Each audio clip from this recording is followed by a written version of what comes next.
Noong unang tag-ulan ng taong hindi na halos maalala ng mga tao sa San Jeronimo, may dumating na lalaki na walang apelyido. Mag-isa lang siya. May dala siyang 2 sako ng asin. May kalabaw na payat. May karitong kahoy na kumakalansing sa bawat lubak ng daan. At may amoy siya na hindi maipaliwanag ng sinumang lumapit. Hindi iyon amoy pawis. Hindi iyon amoy putik. Hindi rin amoy bulok. Parang pinaghalong dagat, lumang kabaong, at kandilang kakatapos lang patayin. Ako si Teodoro. Ako ang unang nakakita sa kanya. 17 taong gulang lang ako noon. Sanay na ako sa katahimikan ng bukid. Sanay na ako sa lagaslas ng palay kapag hinihipan ng hangin. Sanay na ako sa kaluskos ng butiki sa dingding. Sanay na ako sa iyak ng pusang gala sa hating gabi. Pero nang makita ko ang lalaking iyon sa gilid ng tulay, may kung anong sumiksik sa sikmura ko. Parang may malamig na daliring humaplos sa likod ko. Tanghaling tapat noon. Matingkad ang araw. Mainit ang lupa. Nangingitim ang mga batong nasa gilid ng kalsada sa init. May mga ibong kanina pa paikot-ikot sa ibabaw ng maisan. May tunog ng mga kuliglig na tila natunaw sa sikat ng araw. Ngunit sa mismong pwesto ng lalaki, tila mas maputla ang liwanag. Tila hindi makadikit ng buo ang init sa balat niya. Huminto siya sa harap ng lumang balete sa may tulay. Ibinaba niya ang isang sako. Dahan-dahan. Walang pagmamadali. Parang matagal na niyang kilala ang lugar. Nilingon niya ako. Hindi ako makagalaw. Ang mga mata niya ay hindi itim. Hindi rin kayo manggi. May bahid iyon ng abo. Parang mata ng taong galing sa mahabang lagnat. Maputla ang puti ng kanyang mga mata. At kapag tinamaan ng araw, parang may manipis na saplot ng gatas na umaalon sa ibabaw nito. Ngumiti siya. Hindi malapad. Hindi mainit. Hindi magiliw. Sapat lang para makita kung kumpleto ang mga ngipin niya. Pantay-pantay. Mapuputi. Sobrang puti. Parang hindi dumaan sa pagkain. Parang hindi pa nagamit. May tindahan ba rito? Tanong niya. Mababa ang boses niya. Hindi malalim. Hindi rin paos. Pero parang galing sa ilalim ng lupa. Parang may isang maliit na hungkag sa loob ng bawat salita. Opo, sagot ko. Tawid lang po. Tumango siya. May bumibili ba rito ng asin? Meron po. Mabuti. Iyon lang ang sinabi niya. Mabuti. Pagkatapos ay hinila niya ulit ang kariton. Dumaan siya sa tabi ko. Doon ko naamoy ng buo ang dala niyang amoy. Napapikit ako. Parang asin na ibinabad sa dugo. Parang kabibi na nilagay sa loob ng banga ng patay. Parang may pinakulo ang damo sa tubig na inipunan ng abo. Humigpit ang paghawak ko sa bayong ko. Naramdaman kong nanginig ang mga tuhod ko. Pagkalampas niya, napansin kong walang bakas ng paa sa alikabok ang kaliwa niyang tsinelas. Ang kanan lang ang malinaw na umuukit sa lupa. Ang kaliwa ay tila bahagyang nakalutang. Sinundan ko siya ng tingin hanggang sa makarating siya sa tapat ng tindahan ni Aling Rosa. Walang aso ang tumahol. Iyon ang unang bagay na hindi ko malimutan. Sa baryo namin, tumatahol ang mga aso kahit sa hanging walang dala. Tumatahol ang mga iyon sa lasing. Tumatahol sa dumaang kalabaw.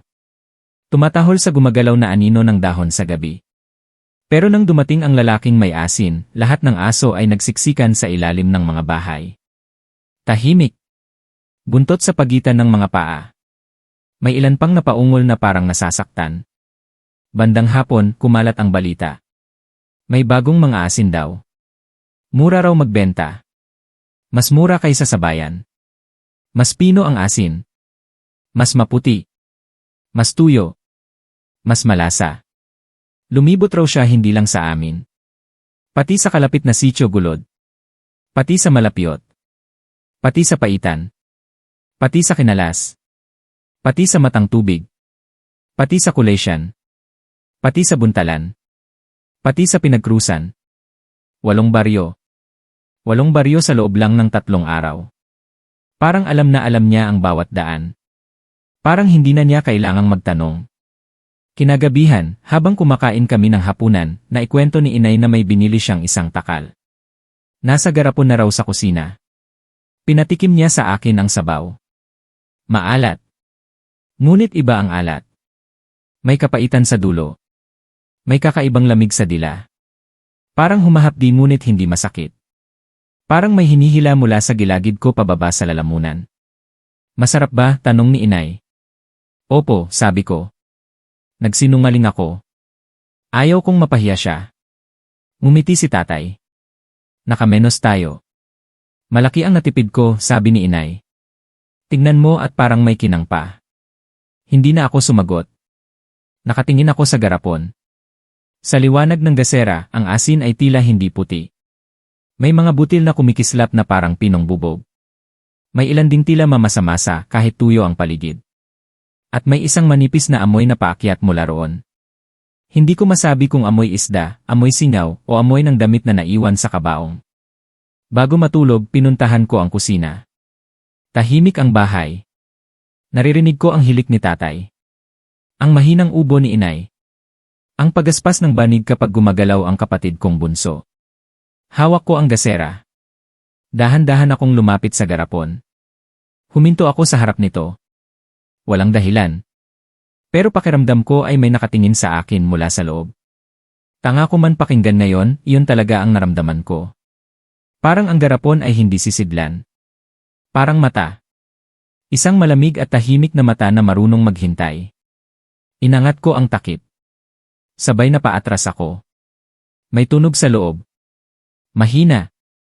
Parang may mga butil na kumikiskis sa salamin kahit hindi ko naman ginagalaw. Parang may maliliit na ngiping nagsasalubong. Nanginginig ang kamay ko. Ibinaba ko ang gasera. Ipinasok ko ang dalawang daliri ko sa asin. Malamig. Sobrang lamig. Hindi normal na lamig ng bagay sa gabi. Lamig iyon ng batong nasa ilalim ng balon. Lamig iyon ng paa ng patay bago tuluyang manigas. Bigla kong narinig ang mahinang bulong. Mula sa likod ko. Napalingon ako. Wala. Pader lang. Sandok. Palayok. Anino ng nakasabit na walis tingting.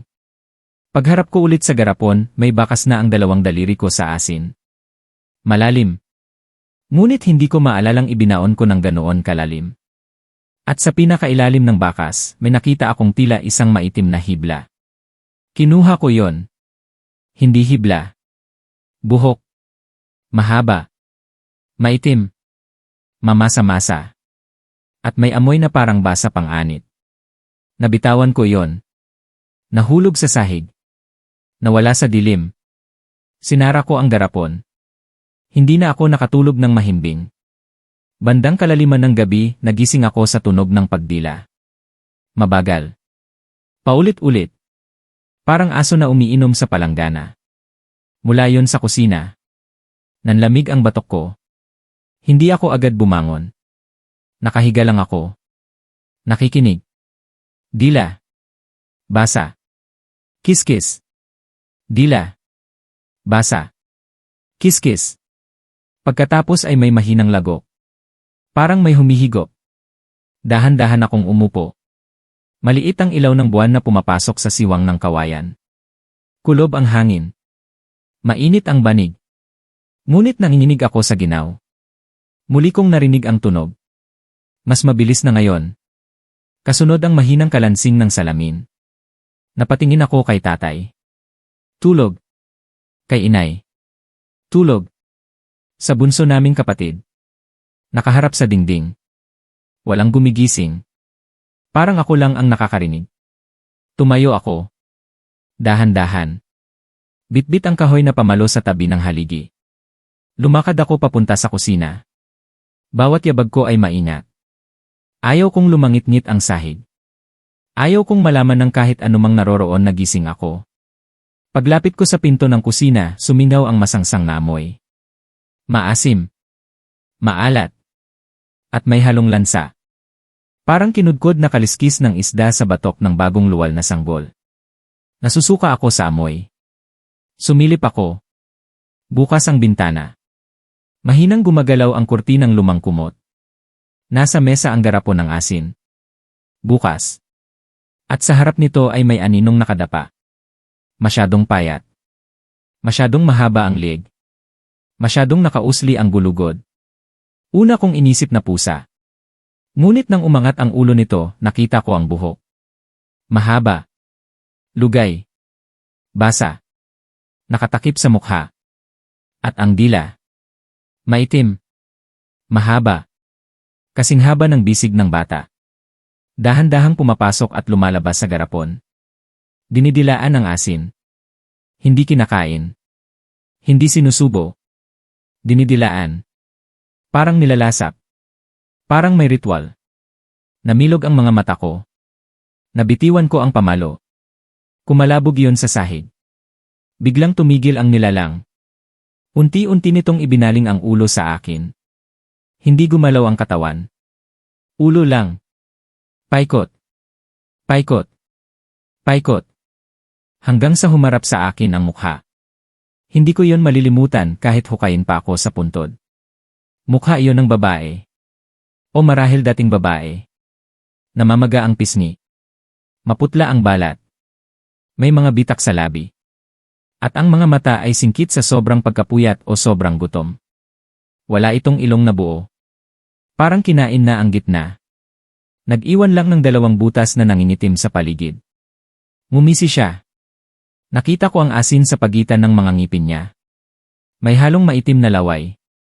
At nang bumukas pa ang bibig, may isa pang dila sa loob. Mas manipis. Mas mapula. Gumagalaw ng hiwalay. Napasigaw ako. Sabay tumalon ang nilalang paurong. Hindi sa pinto. Hindi sa bintana. Kundi sa mismong pader. At doon ko nakita. Umakyat siya sa dingding na parang butiki. Kumakapit ang mga kuko sa kawayan. Humahagod ang tuhod at siko na parang walang buto. Umabot siya sa bubong sa isang iglap. May nalaglag na butil ng asin sa buhok ko. Pagkatapos ay nawala ang nilalang sa siwang. Nagising ang lahat. Nagsigawan si inay at bunso kong kapatid. Tumalon si tatay mula sa higaan. Hinila niya ako palapit. Anong nangyari? Hindi ako agad nakapagsalita. Nakaturo lang ako sa kusina. Bukas ang garapon. May bakas ng maitim na laway sa bunganga nito. May isang hibla ng buhok na nakadikit sa salamin. At sa mesa may 5 butas ng kuko. Malalim. Bagong hukay. Mula sa gabing iyon nagsimula ang mga kakaibang nangyari sa 8 baryo. Una ay ang mga manok. Sa umaga, makikitang patay ang mga ito sa kulungan. Walang hiwa. Walang dugo. Ngunit tuyong-tuyo ang mga katawan. Parang ang laman sa loob ay kinuskos at inalis. Ang mga pakpak ay malutong. Ang mga mata ay lubog.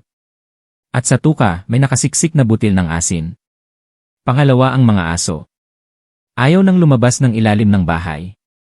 Ayaw nang kumain. Ayaw nang tumahol. Kapag sumasapit ang dapit hapon, sumisiksik sila sa sulok at nanginginig. May ilan pang biglang tumitingala sa bubong at umiiyak na parang tao. Pangatlo ang mga buntis.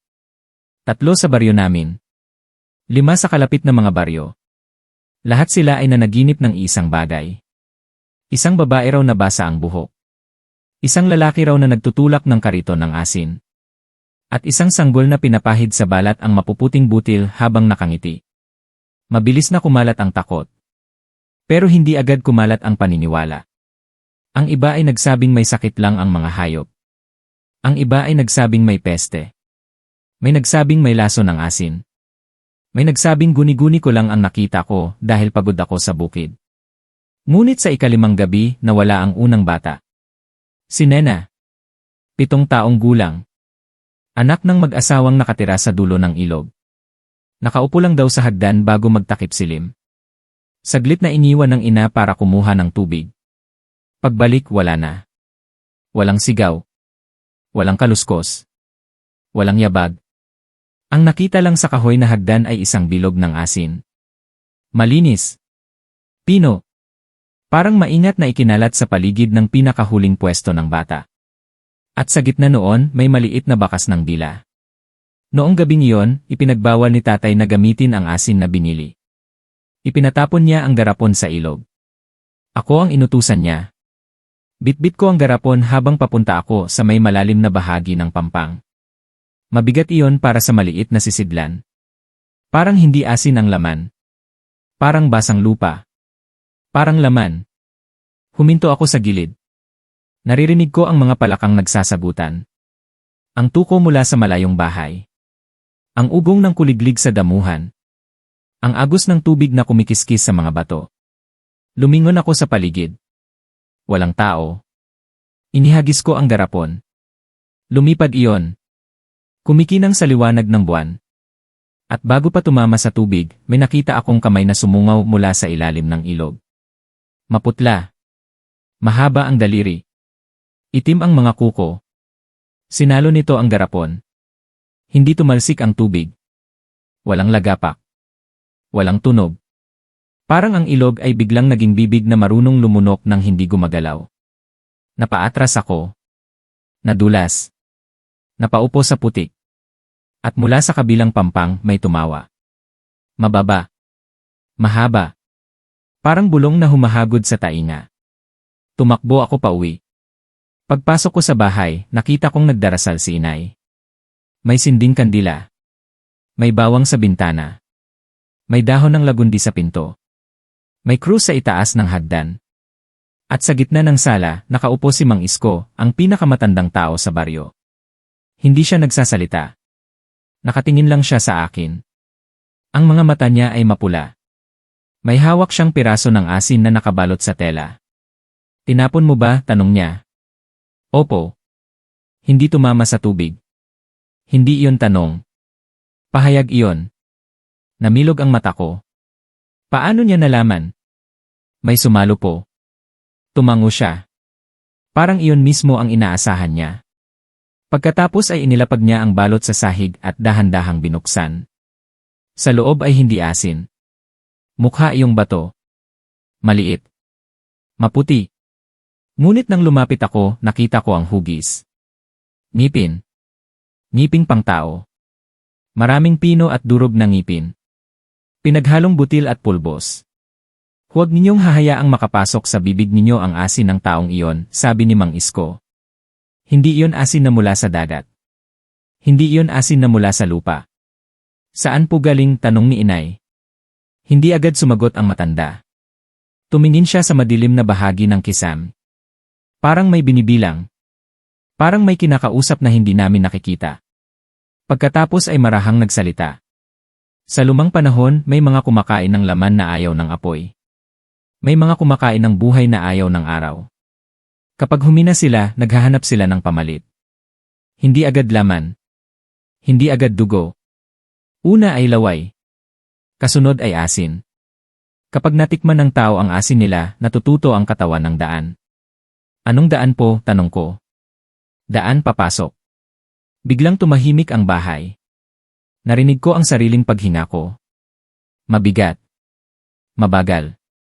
Parang may nakadagan sa dibdib ko. Kapag kumain ka ng asin nila, patuloy ni Mang Isko, naaamoy ka na nila kahit saan ka magtago. Naririnig nila ang tibok ng puso mo kahit sa ilalim ka pa ng kumot. Napapanaginipan ka nila. At kapag napaginipan ka na nila ng 3 sunod na gabi, alam na nila kung saan ka hihintayin. Napasulyap ako kay inay. Naalala ko ang sabaw. Naalala ko ang pait sa dulo ng alat. Naalala ko ang buhok sa garapon. Naramdaman kong bumigat ang dila ko. Parang biglang namanhid. Parang may malamig na butil na unti-unting natutunaw sa ilalim nito. Napansin iyon ni Mang Isko. Lumapit siya sa akin. Hinawakan niya ang baba ko. Ilabas mo ang dila mo. Ginawa ko. Napamura si tatay. Napatakip ng bibig si inay. Sa gitna ng dila ko may maliit na puting marka. Hindi bilog. Hindi sugat. Parang butil ng asin na nakabaon sa laman. Isa pa lang, sabi ni Mang Isko. May oras pa. Para saan pa? Tanong ni tatay. Hindi sumagot ang matanda. Sa halip ay kinuha niya ang isang dahon ng bayabas, dinikdik sa mangkok, hinaluan ng suka at abo mula sa lumangkalan. Ipinaumog niya yon sa akin. Mapakla. Maasim. Mapait. At sobrang hapdi. Parang may daan-daang langgam na kumakagat sa ilalim ng dila ko. Nagluha ang mga mata ko. Pakiramdam ko ay may gustong kumawala mula sa lalamunan ko. Biglang napaubo ako. Isang matigas na butil ang tumalsik sa sahig. Maputi. Mamasa-masa. At gumagalaw. Maliit lang. Parang uod. Ngunit butil ng asin ang hugis. Namilipit iyon sa sahig. Nag-iwan ng manipis na usok. Sabay dinurog ni Mang Isko gamit ang takong niya. Umalingasaw ang amoy na parang sinusunog na buhok. Sumakit ang ulo ko. Mula noon, hindi na kami kumain ng kahit anong binili mula sa mga asin. Ngunit huli na para sa iba. Isa-isang nagkasakit ang mga taga-ibang baryo. Hindi lagnat. Hindi ubo. Hindi sipon. Kakaibang gutom. Iyon ang tawag nila. Kakain sila ng kakain. 2 mangkok ng kanin. 3. 4. 7. Ngunit hindi tumataba. Lalong numinipis. Lalong pumuputla. Lalong lumalaki ang mga mata. At laging humihingi ng alat. Laging may hanap na maalat. Nag-uulam ng tuyo na hindi niluluto. Sumisip-sip ng patis. Kumakain ng asin gamit ang daliri. Dinidilaan pati pader kapag may natuyong alat mula sa sabaw. May ilan pang kumakagat sa sariling braso at sinasabing tabang ang dugo nila. Nagsimula ring may makita sa gabi. Sa bubong. Sa puno. Sa dulo ng pilapil. Sa gilid ng balon. Iisang anyo sa kwento ng lahat. Mahabang buhok. Payat na katawan. Basang balat. At dila. Laging may dila. Minsan itim. Minsan pula. Minsan 2. Minsan higit pa. Sa ika-7 gabi matapos mawala si Nena, tinipon ang mga lalaki sa baryo sa ilalim ng kapilya. Kasama ko kahit binata pa lang. May dala kaming sulo. Bolo. Bawang. Asin na galing sa simbahan sa bayan. At dasal na pinasulat kay Padre Belen. Kasama namin si Mang Isko. Siya ang nag-abiso. Hindi raw dapat hintayin na may mawala ulit. Kailangan daw hanapin ang pinamumugaran. Nasaan? Tanong ng kapitan. Kung saan tumitigil ang hangin, sagot ng matanda. Wala kaming naintindihan. Pero sumunod kami. Lumakad kami palabas ng baryo. Dumaan sa maisan. Sa mababang tulay. Sa tuyong sapa. Sa masukal na bahagi ng kakahuyan kung saan maging mga bata ay hindi lumalapit kahit tanghali. Habang lumalalim kami sa gubat, lalong tumatahimik ang paligid. Walang ibon. Walang kuliglig. Walang palaka. Walang langit-ngit ng sanga. Tanging tunog lang ng aming mga hakbang. At ang mahinang kalansing ng bote ng banal na tubig sa baywang ni Mang Isko. May amoy sa hangin. Maalat. Basang lupa. At matapang na lansa. Parang may ibinaong maraming isda at pagkatapos ay hinukay ng sabay-sabay. Pawis na kami ngunit giniginaw ako. May hamog na nakadikit sa mga dahon. Ngunit hindi malamig ang hamog. Madulas iyon. Parang may halong laway. Pumailan lang ang sulo sa kamay ni Kapitan Lino nang marating namin ang isang bahagi ng gubat na hindi ko pa nakita. May maliit na clearing. Bilog. Walang damo. Hubad ang lupa. At sa gitna ay may balon. Hindi ba to ang tabas? Kahoy lang. Luma. Maitim. Parang ilang daang taon nang nakabukas. Nakasabit sa isang sangang nakatungo sa ibabaw nito ang mga piraso ng tela. Punit-punit. May saya ng babae. May pang-itaas ng bata. May lampin. May panyo. May punit na laylayan ng uniforme. Lahat ay may puting bakas. Parang pinunasan ng basang asin. Biglang nagsuka ang isa sa mga kasama namin. Sa mismong tabi ng balon. Nang tumama ang suka sa lupa, umusok. Napamura siya. Saan tayo dinala? Bulong ng isa. Itinaas ni Mang Isko ang kamay niya. Makinig. Tumahimik kami. May tunog. Mula sa loob ng balon. Hindi iyon agos ng tubig. Hindi rin ihip ng hangin. Parang maraming dila na sabay-sabay dumidila sa kahoy. Kiskis. Dila. Kiskis. Dila. May kasamang mahinang ungol. At sa pagitan ng mga iyon ay narinig ko ang iyak ng bata. Mababa. Pagod. Parang ubos na. Nagsiksikan ang mga balahibo ko sa braso. Buhay pa si Nena, bulong ko. Huwag kang magsalita ng pangalan, sigaw ni Mang Isko. Huli na. May kumalabog sa ilalim ng balon. Kasunod ang malakas na lagaslas. At biglang umikot ang hangin sa clearing. Malamig. Mabaho. Namatay ang 2 sulo. May tumawa mula sa taas ng mga puno. 1. 2. 3. Marami. Hindi ko na mabilang. Lumingon ako sa paligid. Sa itaas ng mga sanga may mga aninong gumagapang. Payat. Mahahaba ang bias. Nakabaluktot na parang mga gagamba. At bawat isa ay may matang kumikislap sa liwanag ng natitirang apoy. Pabilog, sigaw ni Kapitan Lino. Nagsiksikan kami palibot sa balon. Hawak ang mga sulo sa unahan. Taimtim na nagdasal ang iba. May ilan agad na umiyak. May isa pang tumakbo. Hindi siya nakalayo. Mula sa taas, may bumagsak na anino sa likod niya. Narinig ko ang tunog ng butong na bali. Parang tuyong sanga. Kasunod ang maikling sigaw. Paglingon namin, wala na siyang ulo sa tamang pwesto. Nakaharap na yon sa likod. Bukas pa ang mga mata. Nakatayo pa rin siya ng isang saglit. Pagkatapos ay bumagsak. Lumundag pabalik sa puno ang nilalang. At sa liwanag ng sulo, nakita ko ang mukha niya. Hindi siya matanda. Hindi siya halimaw sa unang tingin. Mukha siyang babaeng payat na may malalalim na mata. Ngunit bukas ang tiyan niya mula pusod hanggang dibdib.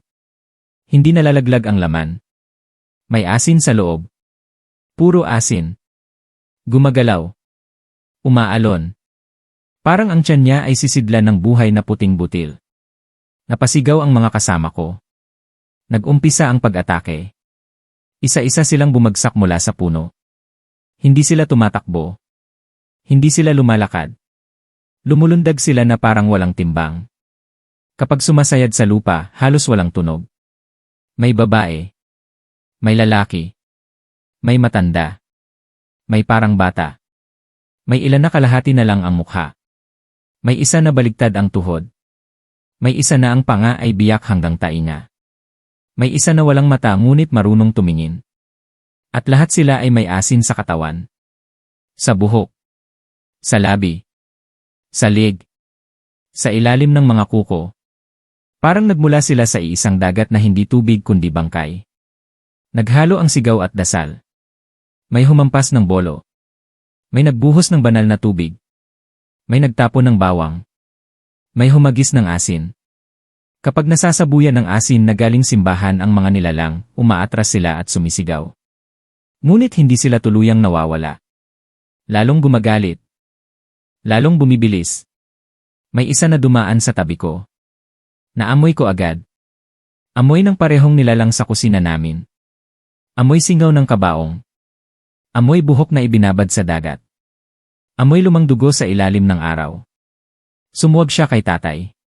Naagaw ko ang sulo at itinulak ko iyon sa mukha niya. Nagliwanag ang balat niya. Hindi nasunog agad.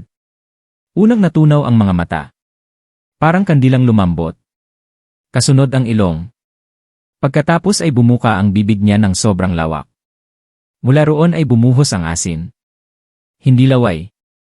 Hindi dugo. Asin. Kasama ang maliliit na ngipin. Pangbata. Pangmatanda. Pangmatanda ngunit bulok. Nadapa ako sa takot. Hinila ako ni tatay. Tumayo ka. Mula sa balon ay biglang may sumirit na itim na likido. Tumalsik sa gilid ng lupa. Umusok. At mula sa loob may umakyat. Hindi siya mabilis. Hindi siya padalos-dalos. Dahan-dahan lang. Parang alam niyang sa huli, sa kanya pa rin ang lahat. Una kong nakita ang kamay. Mahaba ang mga daliri. Maputi. Malinis. Sunod ang manggas ng kupas na kamiseta. Sunod ang mukha. Ang mga asin. Walang kapantay ang katahimikang dumapo sa amin nang umakyat siya mula sa balon. Pati ang ibang aswang ay biglang tumigil. Parang mga asong pinatahimik ng amo. Tumayo siya sa gilid. Maayos ang buhok. Maayos ang damit. Nakangiti. At sa balikat niya ay nakasabit ang sako. Parang karaniwang tindero lang na napadaan sa palengke. Marami na kayong nasayang, sabi niya. Boses pa rin iyong mababa. Hungkag. Ngunit mas malinaw ngayon. Mas malapit. Mas ramdam sa loob ng dibdib kaysa sa tainga. Huwag kang lalapit, sigaw ni Mang Isko. Tumingin ang mga asin sa matanda. Matagal ka nang dapat sumama sa amin. Ilang beses mo kaming pinigilan. Ilang beses mo kaming pinagkaitan. Hindi kumibo si Mang Isko. Inangat niya ang rosaryo. Natawa ang mga asin. Alam mo namang hindi dasal ang pinakamasakit sa amin. Sinasayang mo lang ang hininga mo. Ano ang gusto mo? Sigaw ni Kapitan Lino. Umiti ang mga asin. Ang natikman na namin. Ang nagbukas na. Ang tumanggap na. Dahan-dahan siyang lumingon sa akin. Pakiramdam ko ay may nagyelong tubig na ibinuhos sa likod ko. Hindi ko maigalaw ang mga paa ko. Hindi ko maitaas ang kamay ko. Tanging tibok lang ng puso ko ang naririnig ko. Mabilis. Mabilis. Mabilis. Isa siya, sabi ng mga asin. Hindi pa buo. Pero binuksan na. Naramdaman kong may gumapang sa ilalim ng dila ko. Napahawak ako sa bibig. Parang may gumagalaw. Parang may maliit na bagay na naghahanap ng daan palabas.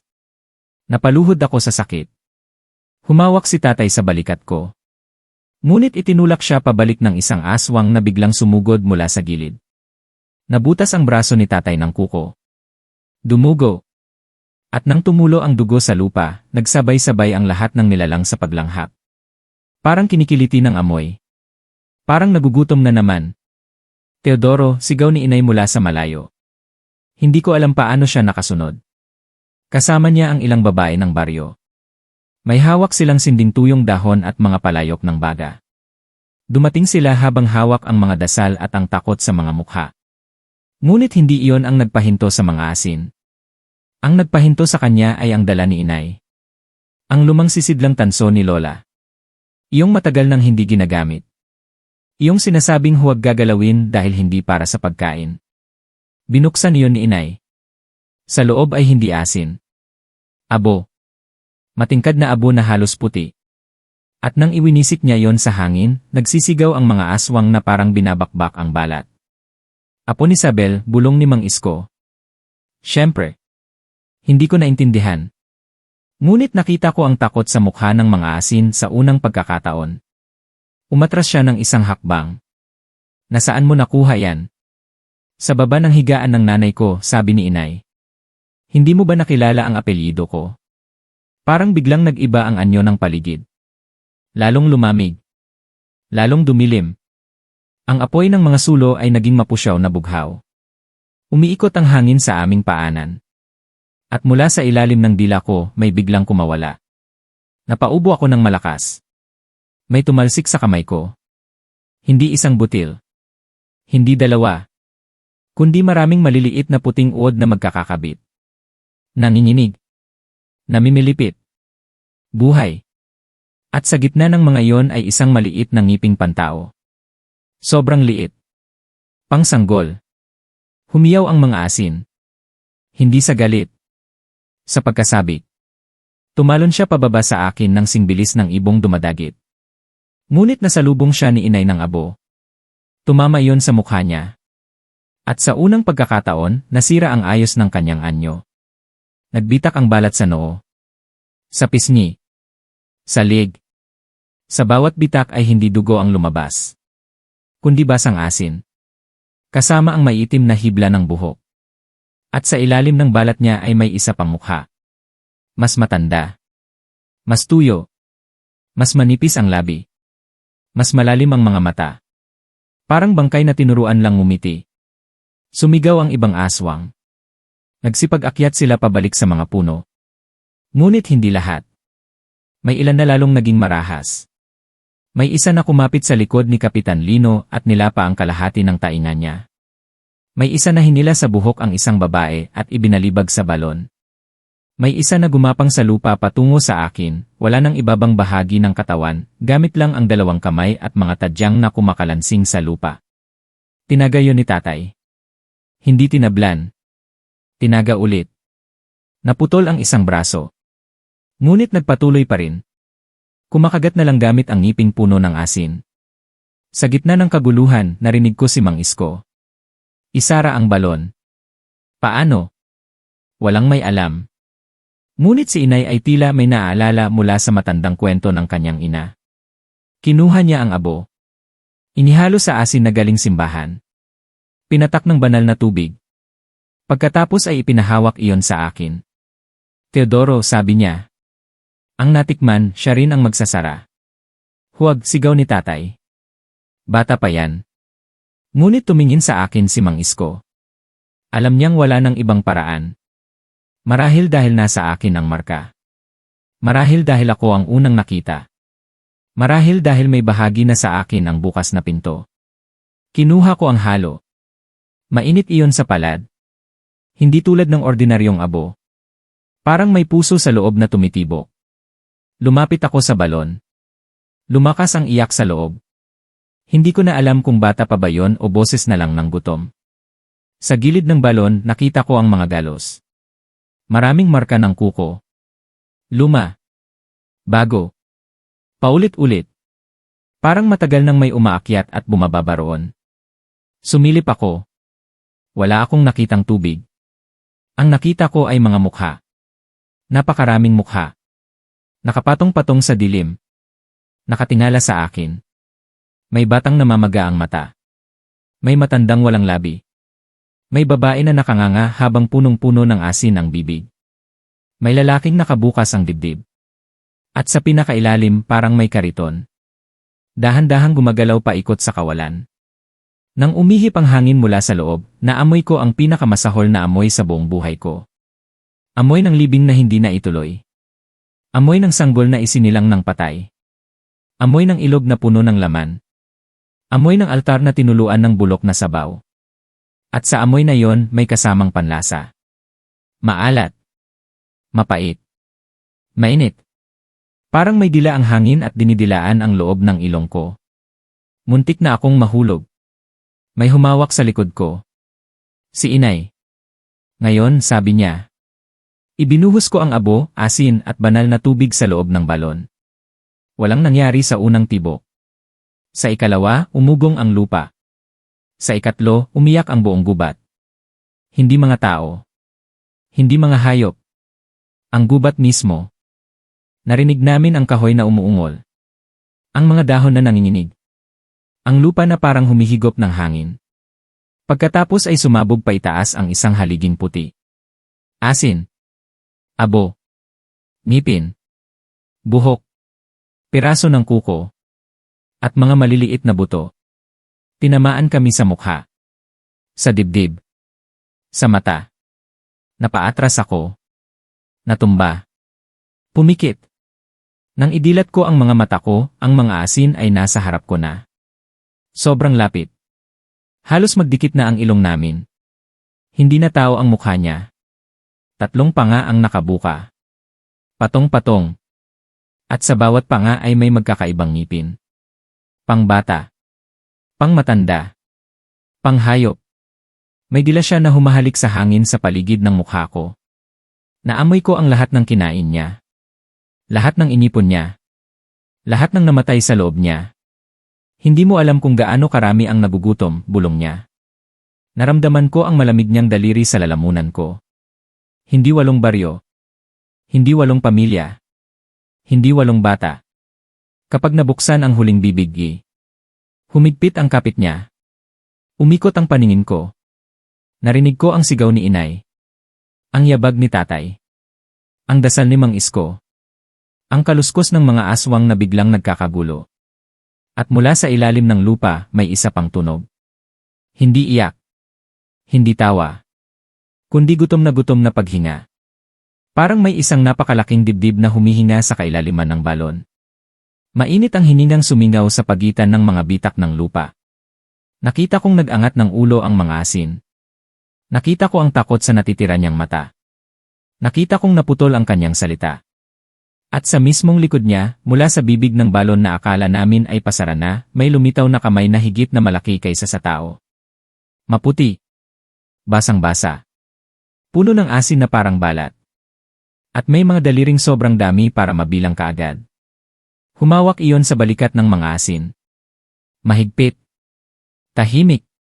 At doon ko narinig ang pagkaputol ng buto sa loob ng katawan niya na parang hinahati ng dahan-dahan ang tuyong kawayan sa gabi. Nanginig ang buong paligid. Hindi sa lakas ng sigaw, kundi sa sobrang hina ng tunog ng nababasag na laman. Ang mga asin ay napapikit.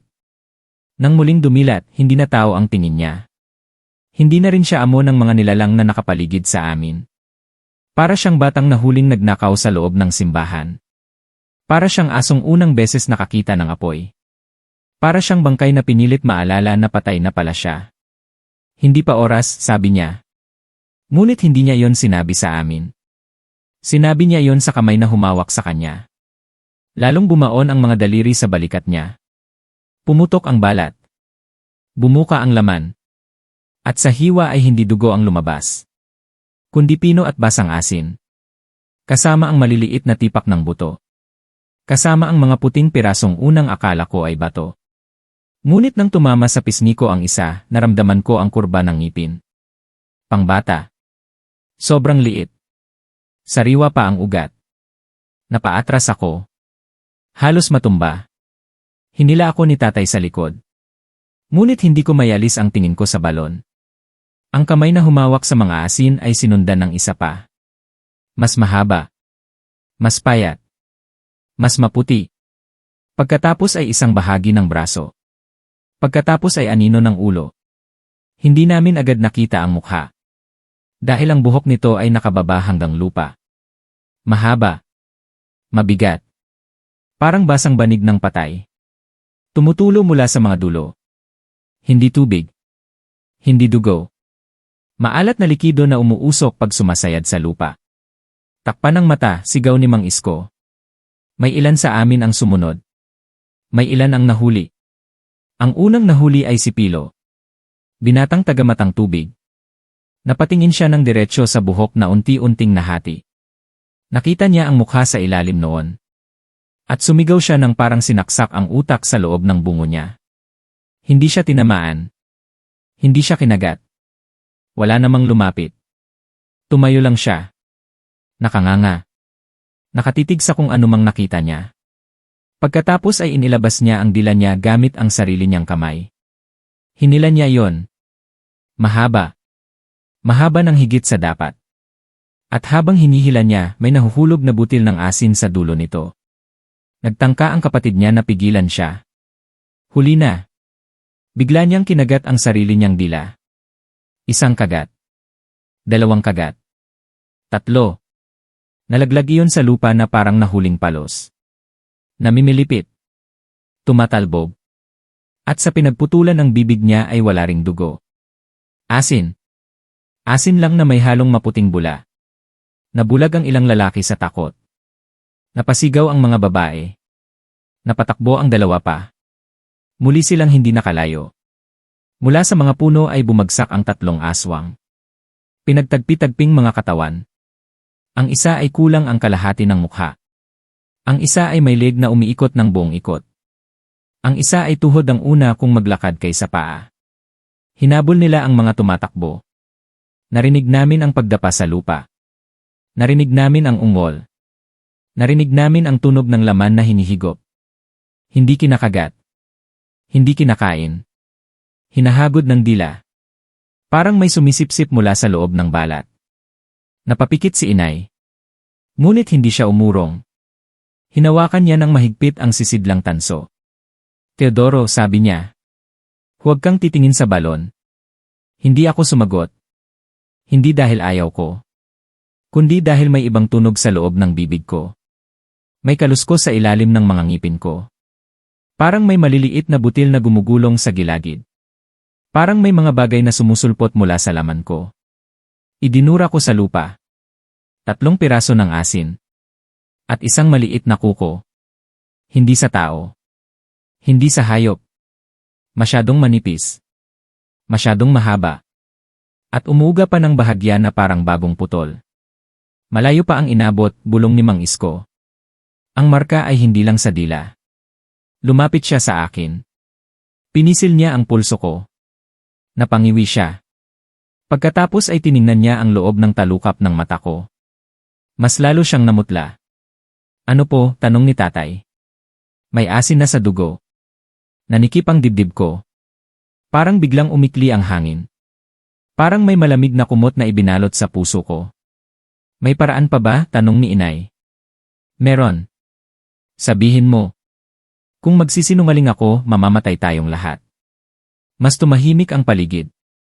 Ang nilalang na lumabas sa balon ay halos ganap ng umaahon. Hanggang dibdib na ito.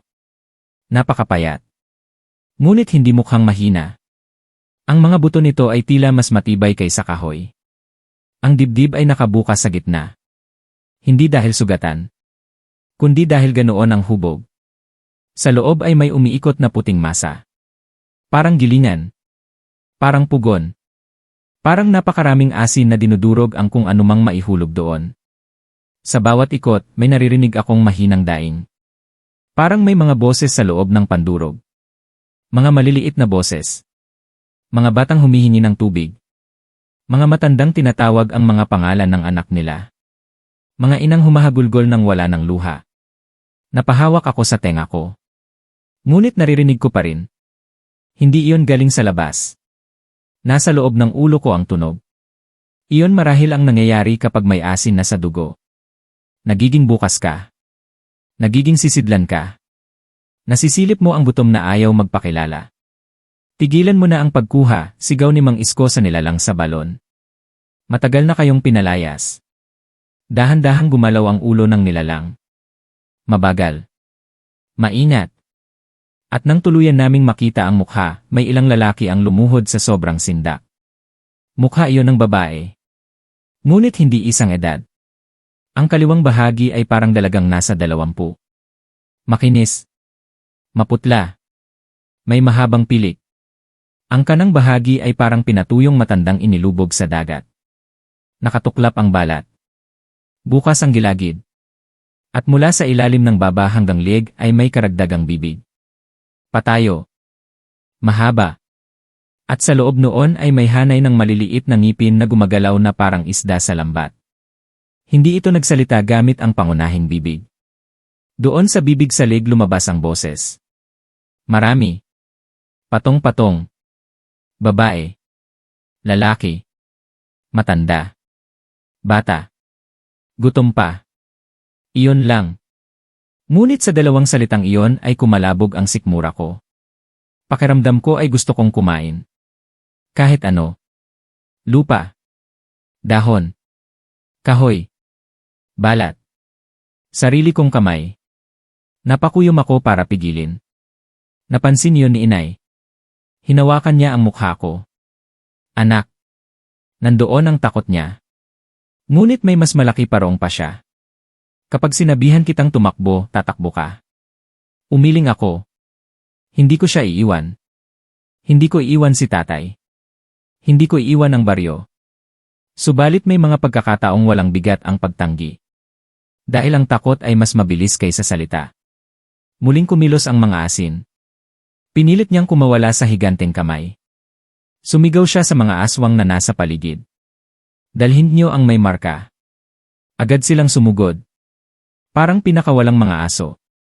Parang ulupong na sabay-sabay hinampas ng init. Isa ang tumalon mula sa puno. Tinamaan siya ni Kapitan Lino sa tagiliran ng bolo. Hindi naputol. Ngunit nabiyak ang katawan. Mula sa hiwa ay bumulwak ang asin at may itim na ipis na may pakpak. Lumipad ang mga iyon sa mukha ng mga tao. Nagdikit sa balat. Kumagat. At kung saan sila kumagat, may naiiwang puting marka na parang paso ng asin. May isang babae ang natamaan sa pisngi. Sa loob lang ng ilang tibok, namanhid ang kalahati ng mukha niya. Napaawang ang bibig niya. At nagsimula siyang dilaan ang sariling balikat na parang hinahanap niya ang lasa. Magtabo ng abo, sigaw ni Mang Isko. Pinukpok ng mga babae ang mga palayok. Tinapon ang baga at abo sa mga sumasalakay. May ilang umatras. May ilang nagliyab. Ngunit hindi apoy na kulay kahel. Kundi maputlang apoy na parang liwanag ng buwan sa tubig. Ang mga nasunog ay hindi agad naabo. Natunaw muna. Parang kandila. Humaba ang mukha. Lumaulaw ang panga. Tumulo ang laman. At sa huli ay nag-iwan lang ng tumpok ng asin at mga kulubot na kuko. Naramdaman ko muli ang paggalaw sa ilalim ng balat ko. Sa braso naman, parang may dumudulas sa ugat. Mula siko papuntang palad. Napakapit ako sa pulso ko. May umbok. Maliit. Gumagalaw. Pabilis ng pabilis. Hanggang sa tumigil sa gitna ng palad ko. Pumutok ang balat. Munting hiwa lang. At mula roon ay may sumilip na puting butil. Hindi masakit sa una. Ngunit nang subukan kong pigain, para akong sinaksak sa mismong puso. Napatuwad ako. Napamura si tatay. Anak. May isang aswang ang nakakita. Bigla siyang umisi. Wala na siyang ilong. Nangingitim ang butas ng mukha niya. At ang dila niya ay may nakabalot na buhok. Hinog na. Bumulusok siya. Hinarang siya ni tatay. Tumama ang kuko sa dibdib ni tatay. Punit ang kamiseta. Mahabang hiwa sa balat. Dumugo. At sa amoy ng dugo niya ay umatungal ang lahat ng aswang sa paligid. Nagtaasan ang mga ulo. Nagnitnitan. Naglabasan ang mga dila. Maging ang nilalang sa balon ay napalingon. Masamang senyales iyon. Masamang masama. Dahil doon ko unang nakita na kaya pala nitong ngumiti. At kapag ngumiti ito, bumubukas din ang bibig sa leg. At ang dibdib nitong pandurog ay umiikot ng mas mabilis. Hindi na kaya ng asin lang, sabi ni Mang Isko. Dapat putulin ang pinanggagalingan. Ano ang pinanggagalingan? Sigaw ni Kapitan Lino habang sinasaksak ang isang aswang sa mata. Ang may kariton. Buhay pa yon. Tumingin kaming lahat sa mga asin. Bahagya nang nadudurog ang balikat niya sa higanteng kamay. Ngunit hindi pa siya patay. Ang kalahati ng mukha niya ay natutuklap na. Sa ilalim noon ay may isa pang anyo. Hindi lalaki. Hindi babae. Hindi matanda. Hindi bata. Mukha itong pinagsamang mga piraso ng iba't ibang tao. May bahagi ng pisngi na mas maitim. May mata na mas maliit kaysa isa. May 3 patong ng labi. At sa noo ay may maninipis na ukit. Parang pangalan. Parang mga paalala ng mga kinain. Lumuluha siya. Ngunit hindi tubig ang luha. Butil-butil na asin na tumutulo sa pisngi. Hindi ninyo alam ang ginagawa ninyo, sabi niya. Kapag pinatay ninyo ako, lalabas ang inipon. Kapag hindi namin pinatay, sigaw ni inay, ubusin niyo kami. Humalakhak siya. Mabaho ang tunog. Parang may plemang dumadaan sa buto. Naubos na kayo noon pa. Biglang may sumigaw mula sa likuran. Si Aling Sela iyon. Isa sa mga babaeng sumama sa amin. Turo siya ng turo sa likod ng clearing. Sa pagitan ng mga puno. May mga taong nakatayo roon. Una naming inisip na tulong mula sa ibang baryo. Ngunit pagtingin naming mabuti, hindi sila gumagalaw ng tama. Masyadong tuwid. Masyadong sabay-sabay ang paghinga. At habang lumalapit sila sa liwanag, isa-isa naming nakilala ang mga mukha. Si Nena. Ang batang nawala. Si Pardo na mangingisdang namatay 3 buwan na ang nakalipas. Si Aling Bining na inilibing noong nakaraang taon. Si Totong na nalunod sa sapa. Si Nanay ni Kapitan Lino. Si Compare Fermin. Si Lolo Andoy na tuyo na raw ang bangkay ng huling lamay. Mga patay. Mga pamilyar na patay. Nakatayo sila. Naglalakad. Mabagal. Nakangiti. At sa mga labi nila ay may puting guhit. Parang bagong kumain ng asin. Nang unang umiyak si Kapitan Lino sa gabing iyon, hindi siya umiyak ng malakas. Parang hinanginan lang ang dibdib niya. Parang may pumutok sa loob. Nay, sabi niya. Hindi sumagot ang matandang bangkay. Patuloy lang sa paglakad. Ang mga paa niya ay hindi umaangat ng buo sa lupa. Kinakaladkad lang. Ngunit bawat kaladkad ay may naiiwang manipis na puting bakas. Pikit, sigaw ni Mang Isko. Hindi na sila ang mga yan. Subalit mahirap labanan ang mukha ng mahal mo. Mahigit kalahati ng mga kasamahan namin ang natigilan. Iyon lang ang kailangan ng mga nilalang. Sabay-sabay silang sumugod. Mula sa puno. Mula sa likod ng balon. Mula sa paligid ng mga bangkay. Bumagsak ang 2 lalaki. Isa sa lig. Isa sa tiyan. Narinig ko ang paglagitik ng mga buto sa ilalim ng mga paa. Narinig ko ang pagkayod ng mga dila sa balat. Nakita kong dinidilaan ng isang aswang ang sugat ng isang lalaki. At habang dumadampi ang dila, lumiliit ang hiwa. Hindi ito gumagaling. Nagiging puti lang ang laman. Nagiging asin. Teodoro. Boses ni Mang Isko. Matalim. Nagpapabalik sa ulirat. Inumin mo ito. Inilapit niya sa akin ang maliit na bote. Maitim ang laman. Mukhang langis. Amoy suka. Amoy dahon. Amoy abo ng buto. Ano iyan? Laway ng lupa. Hindi ko alam ang ibig sabihin. Wala ring oras para itanong. Ininom ko. Napapikit ako sa sama ng lasa. Parang pinagsamang putik, mapaklang gamot at pinigang ugat. Pagpasok sa lalamunan ko ay nagliyab ang dibdib ko. Napahawak ako sa tiyan. Parang may apoy sa loob. Parang may dalawang bagay na naglalaban sa dugo ko. Napaupo ako. At sa sakit na yon, may narinig akong malapit na malapit. Hindi sa labas. Hindi sa gubat. Hindi sa balon. Mula sa loob ng sariling katawan ko. Mga boses. Mahina. Pabulong. May umiiyak. May tumatawa. May nananawagan. May nagsasabing buksan ko raw ang bibig ko. May nagsasabing ilabas ko raw ang dila ko para makahinga sila. May nagsasabing hindi raw ako mag-iisa kapag pinapasok ko sila. Sinampal ko ang sarili kong bibig. Mariin. Hanggang sa malasahan ko ang dugo. Totoong dugo. Mainit. At sa unang patak noon sa dila ko, umatras ang mga bulong. Magaling, sabi ni Mang Isko. Mas natatakot sila sa dugong kusang ibinabalik sa buhay kaysa sa dugong kinukuha. Hindi ko yon lubos na naintindihan. Ngunit may lakas na bumalik sa akin. Hindi lakas ng katawan. Lakas na tumanggi. Tumayo ako. Kinuha ko ang sulo mula sa lupa. Hinarap ko ang mga asin. Paano siya papatayin? Hindi na lumingon si Mang Isko. Abala siya sa pag-ukit ng kung anong simbolo sa lupa gamit ang dulo ng bolo. Hindi siya pinapatay. Pinuputol siya. Pinuputol saan? Sa pinagmulan ng kanyang alat. Muling tumingin si Mang Isko sa sisidlang tanso ni Inay. Tingnan mo ang sako. Nasa balikat pa rin ng mga asin ang sako. Hindi ito napunit kahit anong gulo. Hindi nabasa. Hindi na dumisan. Parang hindi iyon ordinaryong tela. Parang balat. Pinagtagpi-tagping balat. Bigla kong napansin ang tahi. Mahahabang hiblang maitim. Hindi sinulid. Buhok. Buhok ng tao. At sa pinakabukanan ng sako ay may maliit na kamay na paminsan-minsang sumisilip. Akala ko guni-guni.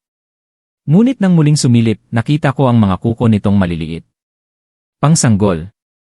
Ang dala niya, sabi ni Mang Isko. Doon niya pinapahinog. Ang lalamunan ko ay parang may batong bumara. Mga bata. Tumango siya. Mga dila. Mga ngipin. Mga unang tikim ng buhay. Doon siya kumuha ng alat na hindi nauubos.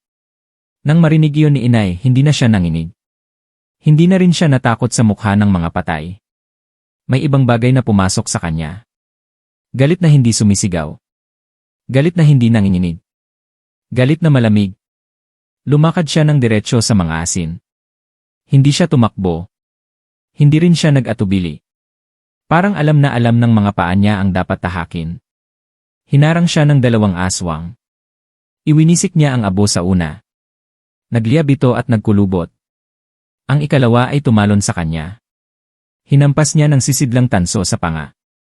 Nabasag ang ibabang bahagi ng mukha ng nilalang. Sa loob ay puro maliliit na dila. Walang lalamunan. Walang dila na buo. Kundi parang kumpol ng mga uod na dila sabay-sabay gumagalaw. Nasuka si Aling Sela sa nakita. Si Inay ay hindi man lang kumurap. Buksan mo ang sako, sigaw ni Mang Isko sa akin.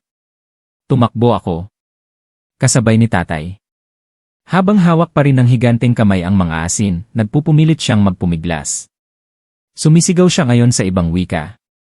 Hindi ko naintindihan. Ngunit sa bawat salita, nanginginig ang mga aswang. Parang inuutosan silang magpatiwakal para lang hindi namin maabot ang sako. Isa ang dumapo sa likod ko. Naramdaman ko ang lamig ng mga kuko sa balikat. Mabigat ang bigat niya. Naamoy ko ang bulok niyang hininga sa tenga ko. Bago pa niya maibaon ang ngipin, sinaksak siya ni tatay mula sa tagiliran. Sumigaw ang nilalang. Hindi dahil sa sakit. Dahil sa galit. Humarap siya kay tatay. At sa pagkakataong iyon ko nakita na may mukha pala ng sanggol ang likod ng ulo niya. Patay na sanggol. Namamaga. Maputla. Nakabukas ang bibig. Doon pala nanggagaling ang tili. Hindi sa bibig sa harap, kundi sa likod. Tinadyakan ko siya sa tuhod. Nabaluktot ito sa maling direksyon. Nahulog siya. Tinapakan ko ang leg. Humampas si tatay ng isa pang tag. Naputol ang ulo. Mula sa leg ay nagbuhos ang asin at malansang tubig. Wala nang oras para tumingin pa. Inabot ko ang sako. Mainit. Parang may lagnat. At may tibok. Maliliit na tibok. Marami. Napakapit ako sa tela. Madulas. Tunay ngang parang balat. Mula sa loob ay may mahinang kaluskos. Parang may maliliit na kukong kumakayod palabas. Buksan mo, sigaw ni inay. Huwag, sigaw ng mga asin. Doon ko unang narinig ang tunay niyang takot. Hindi sa higanteng nilalang. Hindi sa abo. Hindi sa dasal. Sa pagbukas ng sako siya takot. Hinila ko ang tali. Ayaw bumigay. Kinagat ko ang isang dulo. Maalat. Mapait. May lasang gatas na sira. Naduwal ako. Ngunit humila pa rin ako. Tumulong si tatay. Sabay naming binunot ang buhol. Bumukas ang sako. At ang amoy na lumabas ay hindi masangsang sa umpisa. Matamis. Nakakapanlin lang na matamis. Parang bagong pisa na bata. Parang nilagang gatas. Parang pulbo sa leeg ng sanggol. Ngunit sa ilalim ng tamis na yon ay may matinding kabulukan. May amoy ng sirang pusod. May amoy ng inipong laway. May amoy ng unan na hindi naaalis ang huling hininga. Sumilip ako sa loob. At sana ay hindi ko na yon ginawa. Sa loob ng sako ay walang butil. Walang karaniwang laman. Naroon ang dose-dosenang dila. Maliit. Malalaki. Punit. Buo. Pangmatanda. Pambata. Lahat ay pinatuyo sa asin.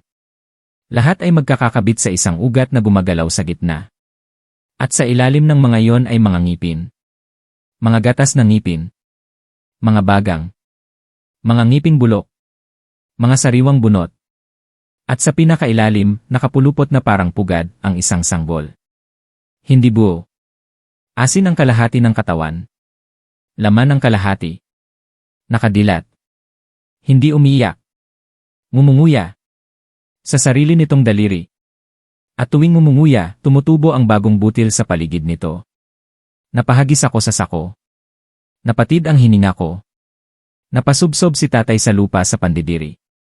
Si inay ay napatigil. Kahit siya na matapang.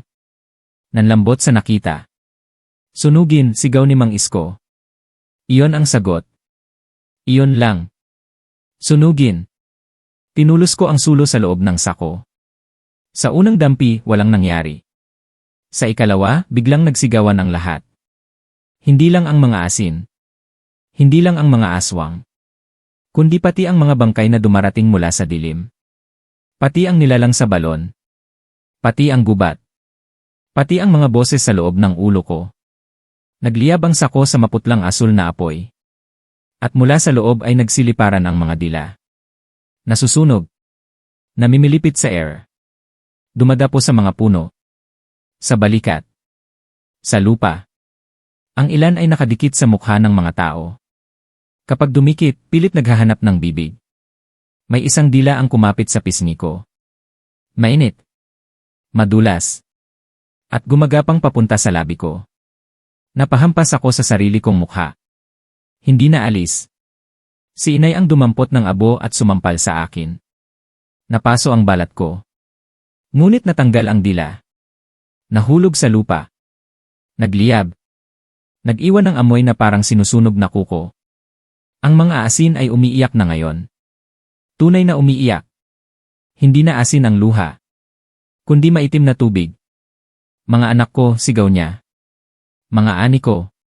Hindi na siya amo. Hindi na siya tindero. Isa siyang magsasakang nasusunugan ng tanim. At ang tanim niya ay laman ng mga tao. Lumakas ang hawak ng higanteng kamay sa kanya.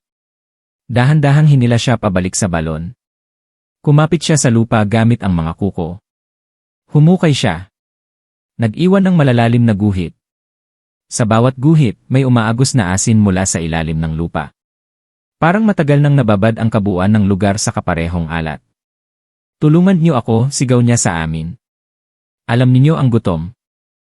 Alam ninyo ang kulang. Alam ninyo ang lasa ng ayaw mawala. Ang bibig ko ay biglang naglaway. Sa isang maikling sandali, naintindihan ko siya. Hindi sa isip. Sa sikmura. Sa dila. Sa laman. Na para bang may puwang sa bawat tao na gustong mapuno ng kahit gaano kasama. At sa sandaling maipakilala sa iyo ang tamang alat, hahanapin mo yon kahit kapalit ang sarili mo. Iyon marahil ang pinakamalaking takot. Hindi ang makita ang aswang, kundi ang sandaling may bahagi sa iyong gustong sumama. Napaiyak ako sa galit. Sa pandidiri sa sarili.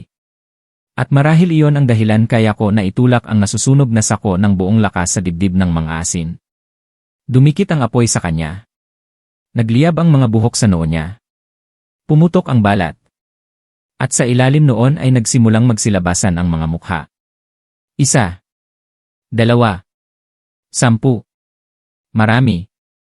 Mga mukhang nakadikit sa katawan niya na tila matagal nang nakabaon sa ilalim ng balat. May umiiyak. May nakapikit. May nakanganga. May sumusubok huminga. Parang siya ay ginawa mula sa lahat ng nakuha niya. Parang hindi siya iisang nilalang, kundi supot ng mga ninakaw na tao. Humiyaw siya ng ubod ng lakas. At sa hiyaw na iyon ay nagbitak ang mga salamin ng dala naming bote. Namatay ang natitirang sulo. Nagsibagsakan ang mga ibon mula sa malalayong sanga, kahit wala naman kami kanina naririnig na ibon. At ang mga bangkay na papalapit ay sabay-sabay tumigil. Umikot ang mga ulo nila paharap sa balon. Para bang may tumatawag pabalik sa kanila. Ang nilalang sa balon ay tuluyan ng umahon hanggang baywang. Nakita namin ang ibabang bahagi nito. Wala itong paa. Mga ugat lang. Mahahabang ugat na parang dila ng puno. Nakabaon iyon sa loob ng balon. Humihigop. Gumagalaw. At sa dulo ng bawat ugat ay may maliliit na bibig. Humahalukay sa hangin. Humahanap.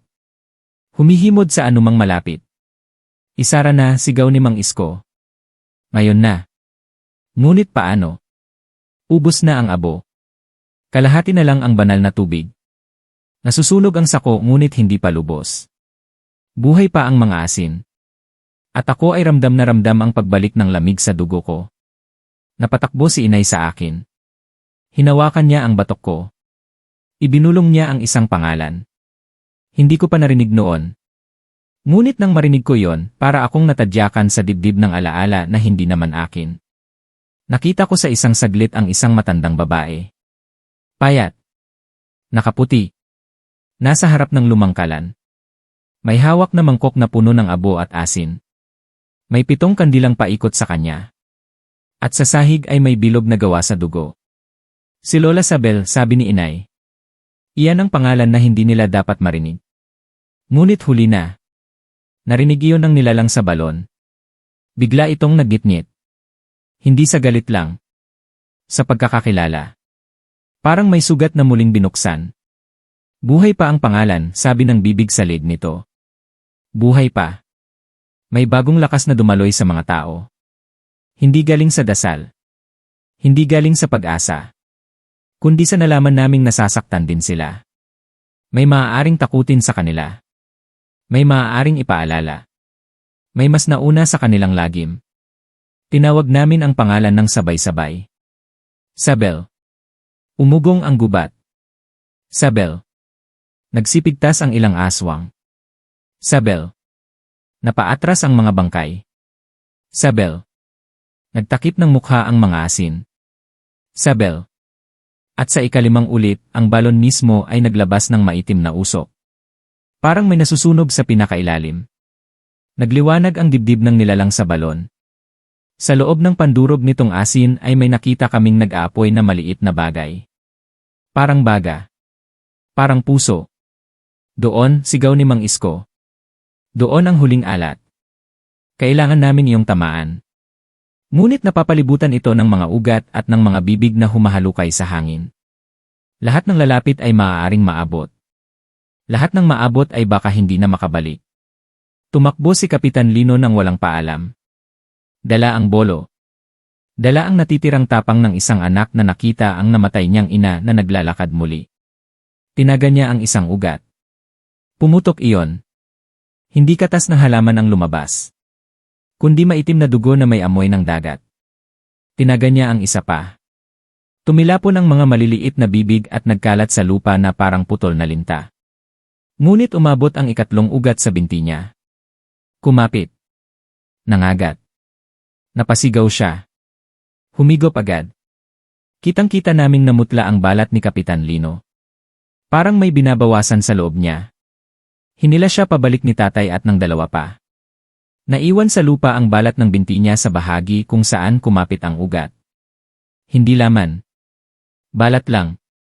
Parang binalatan ng maingat na kutsilyo. At sa nakalantad na laman, kumikislap ang maliliit na puting butil. Hindi na siya pwede rito, sabi ni Mang Isko. Ilayo ninyo. Hindi ako alis, ungol ni Kapitan Lino. Ngunit hindi na siya masunod. Kalahati ng mukha niya ay nagsisimula ng manginig. Parang may gustong dumila mula sa loob. Ako, sabi ko. Lumingon silang lahat sa akin. Ako ang lalapit. Tumutol agad si tatay. Maging si inay ay napapikit. Ngunit si Mang Isko ay tahimik. Tiningnan niya lang ako. Tumingin sa palad kong may hiwa. Sa dila kong may marka. Sa mata kong marahil ay may asin na. Bakit ikaw? Dahil hinahanap na nila ako kahit hindi pa ako patay. Walang sumagot. Iyon ang pinakatotoong nasabi ko. At marahil iyon din ang dahilan kung bakit biglang tumahimik ang mga aswang sa paligid. Parang nakikinig. Parang interesado.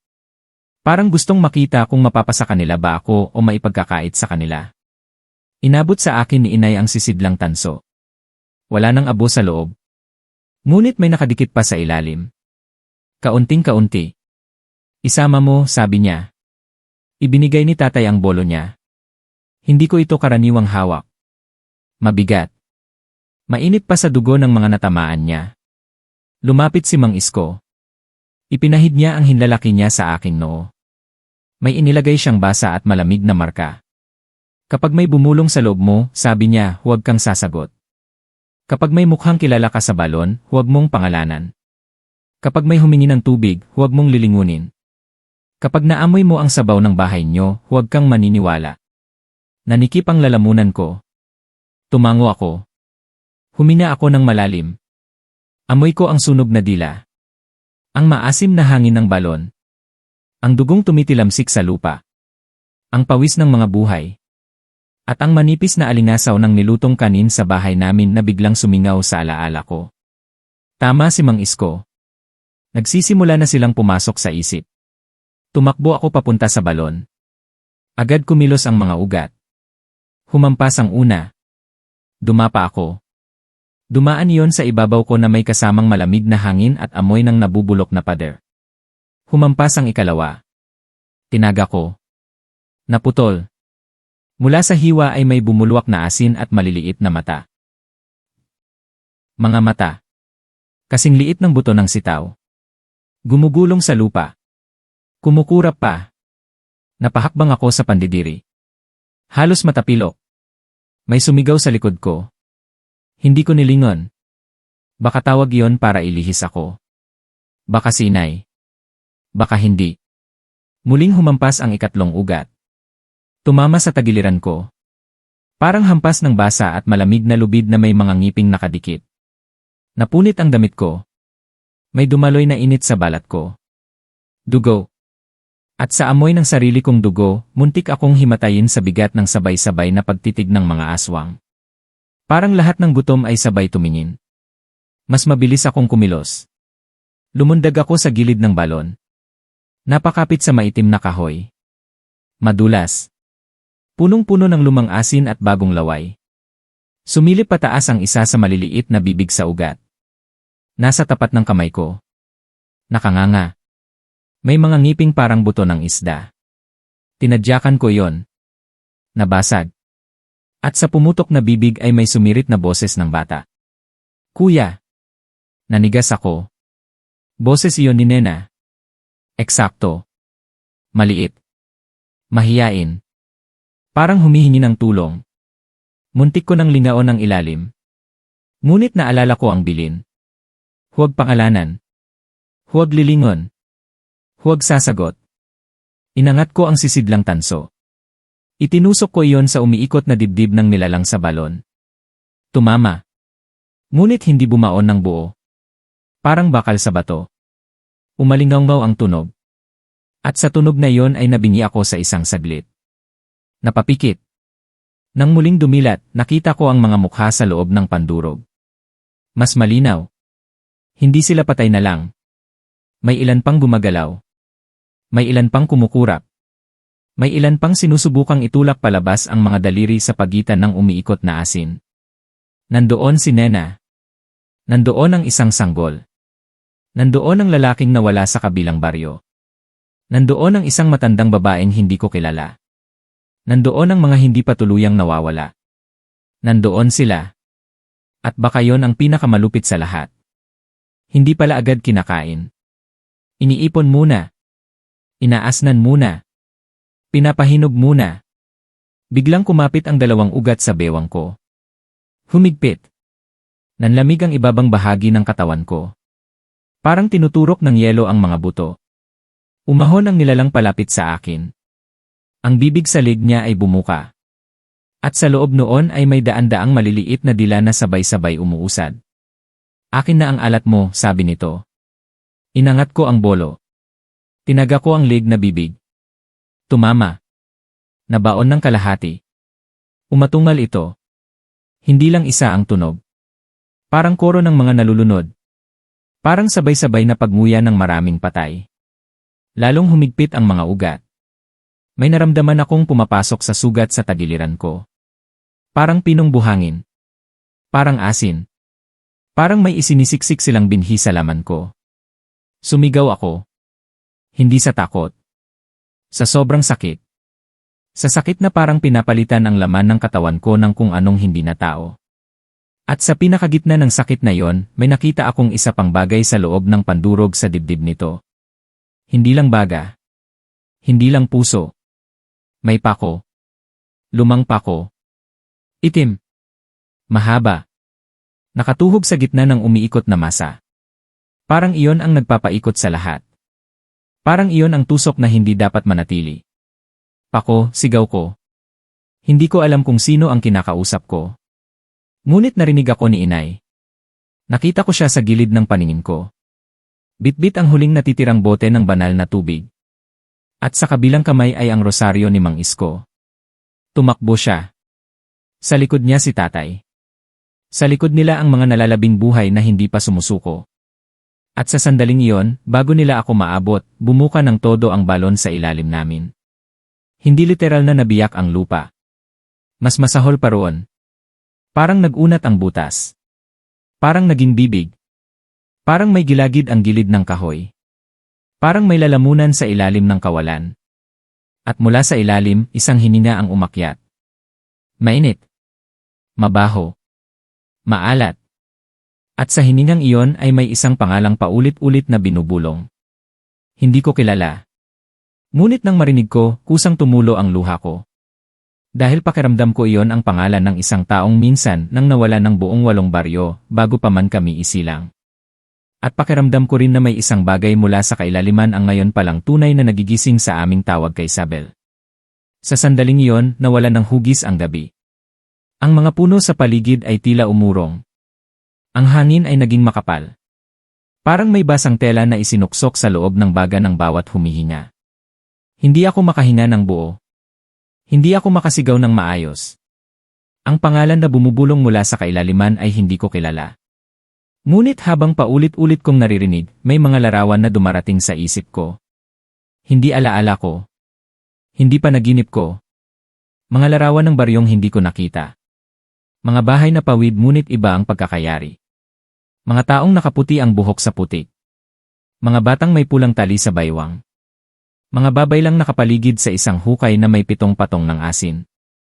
At sa gitna ng lahat, isang babae. Mapayat.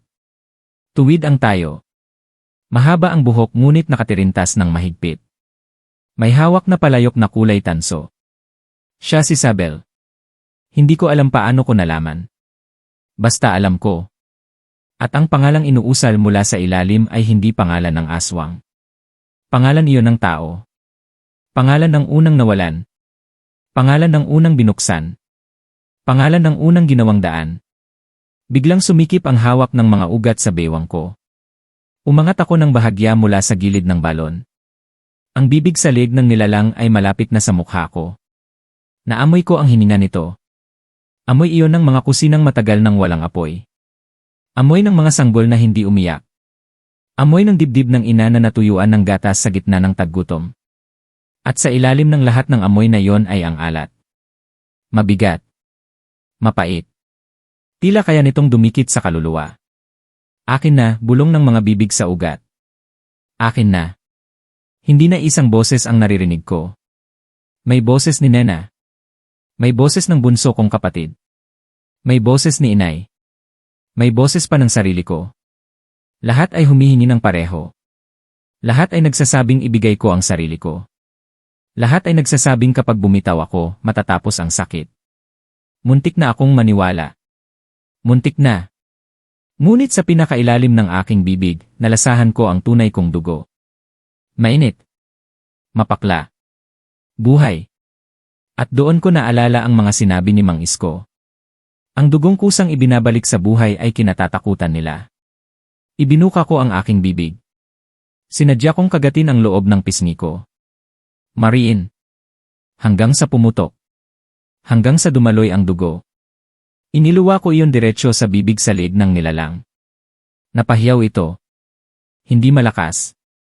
Ngunit sapat para manginig ang mga ugat sa paligid ko. Nanghina ang kapit nila sa aking bewang. Iyon ang sandaling hinintay ni inay. Dumating siya sa gilid ng balon na parang hindi tawang tibay. Ibinus niya ang banal na tubig sa dibdib ng nilalang. Tinamaan ang umiikot na pandurog. Umusok. Umalinggaw ang sigaw ng mga mukhang nakapaloob doon. Si tatay ay sumunod agad. Inihampas niya ang dulo ng bolo sa sisidlang tanso na nakatusok sa gitna ng dibdib ng nilalang. Nagkaroon ng tunog na parang kampanang tinamaan sa loob ng lupa. At sa tunog na yon, saglit na huminto ang ikot. Sapat lang para makita kong malinaw ang pako. Tunay ngang may pako. Itim. Luma. At tila may mga ukit na hindi ko mabasa. Teodoro, sigaw ni Mang Isko. Bunutin mo. Paano? Halos hindi ko maigalaw ang kamay ko.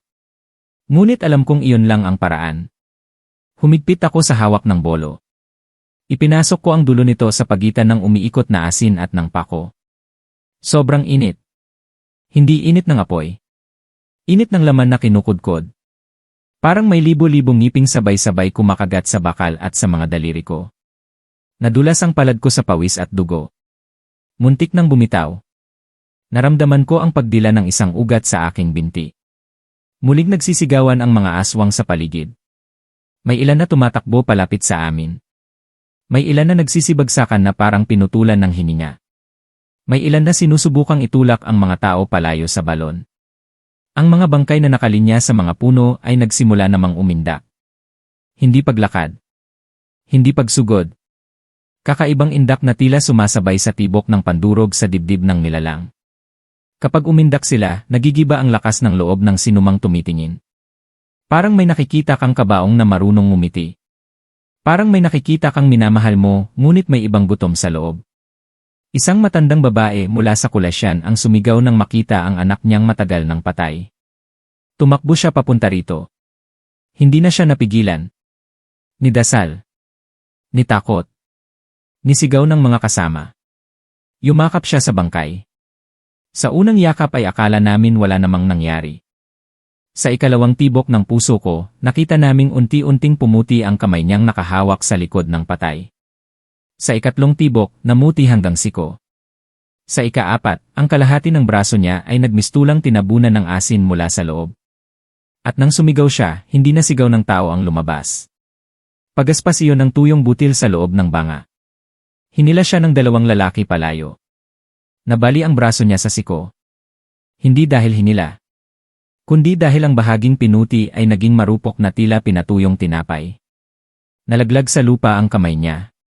At paglapag, nagdurog ito sa daan-daang butil ng maputing asin at maliliit na kuko.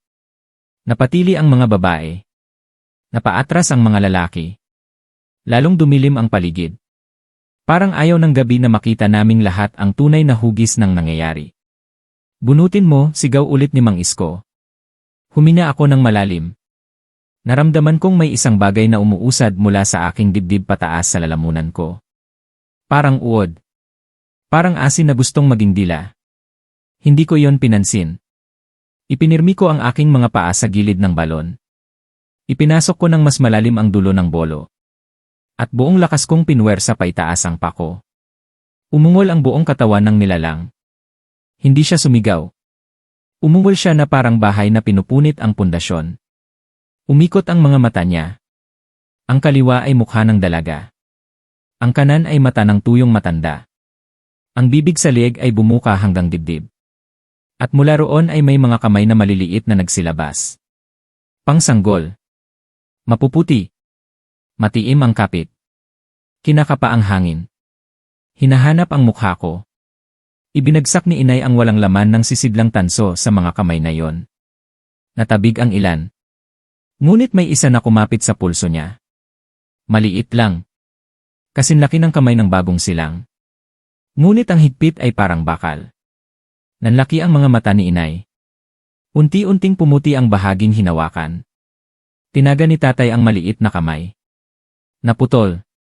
Paglapag sa lupa ay patuloy pa rin itong gumagapang na parang alimango. Tinapakan niyon ni Mang Isko at binudburan ng huling natitirang abo sa kanyang supot. Saka lang tumigil. Muling pinuwersa ko ang pako. May kumalabog. May umiyak sa loob ng aking ulo. May humalakhak sa kailaliman ng balon. At saka biglang bumigay. Umangat ang pako ng isang dangkal. Sapat. Mula sa ilalim noon ay may sumirit na maitim na likido. Tumama sa aking pisngi.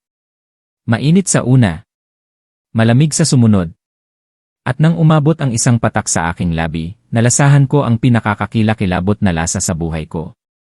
Hindi iyon alat lang. Lasa iyon ng gutom na hindi mapunan. Lasa ng ina na pinilit pakainin ang anak ng putik. Lasa ng lalaking nilamon ang sariling labi sa tagtuyot. Lasa ng unang bangkay na inas ng parang karne. At sa isang kisap mata, nakita ko ang nangyari sa unang 8 baryo. Walang ulap noon. Basag ang lupa. Patay ang palayan. Wala nang mais. Wala nang isda sa ilog. Namamatay ang mga sanggol bago pa makadede.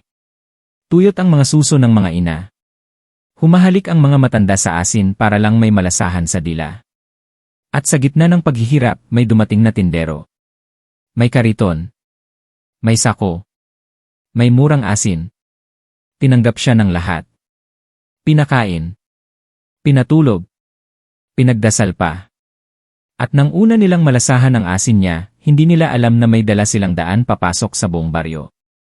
Nakita ko ang unang gabing nagkaingay ang mga bubong. Nakita ko ang unang sanggol na nawala ng walang dugo. Nakita ko ang isang inang gumapang sa ilog habang sinusundan ang iyak ng anak niyang nasa ilalim ng tubig. Nakita ko si Isabel. Hindi siya babaylan sa simula. Isa siyang ina. Payat na payat. May anak na sanggol na 5 gabi nang hindi tumitigil sa pag-iyak sa gutom. Nakita ko kung paano niya tinikman ang asin. Nakita ko kung paano niya natuklasang ang sanggol niya ang piniling unang asin ng laman. Nakita ko kung paano niya hinukay ang tiyan ng aswang gamit ang kutsilyong pangisda. Nakita ko kung paano niya kinuha ang pako mula sa lumang kabaong ng kanyang asawa.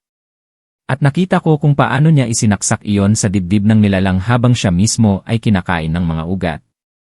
Ang pako. Iyon ang ginamit niya. Iyon ang dahilan kaya nabuhay pa ang alaala niya sa takot ng mga ito.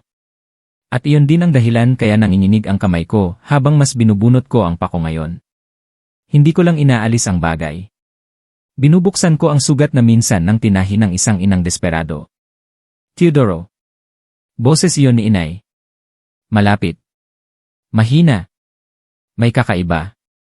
Lumingon ako kahit hindi dapat. At sa isang iglap ay pinagsisihan ko.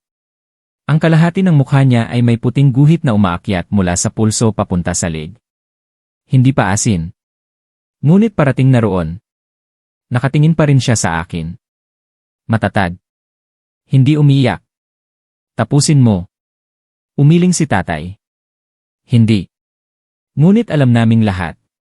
Kapag hindi natapos, mauuna si inay. Maaaring si tatay.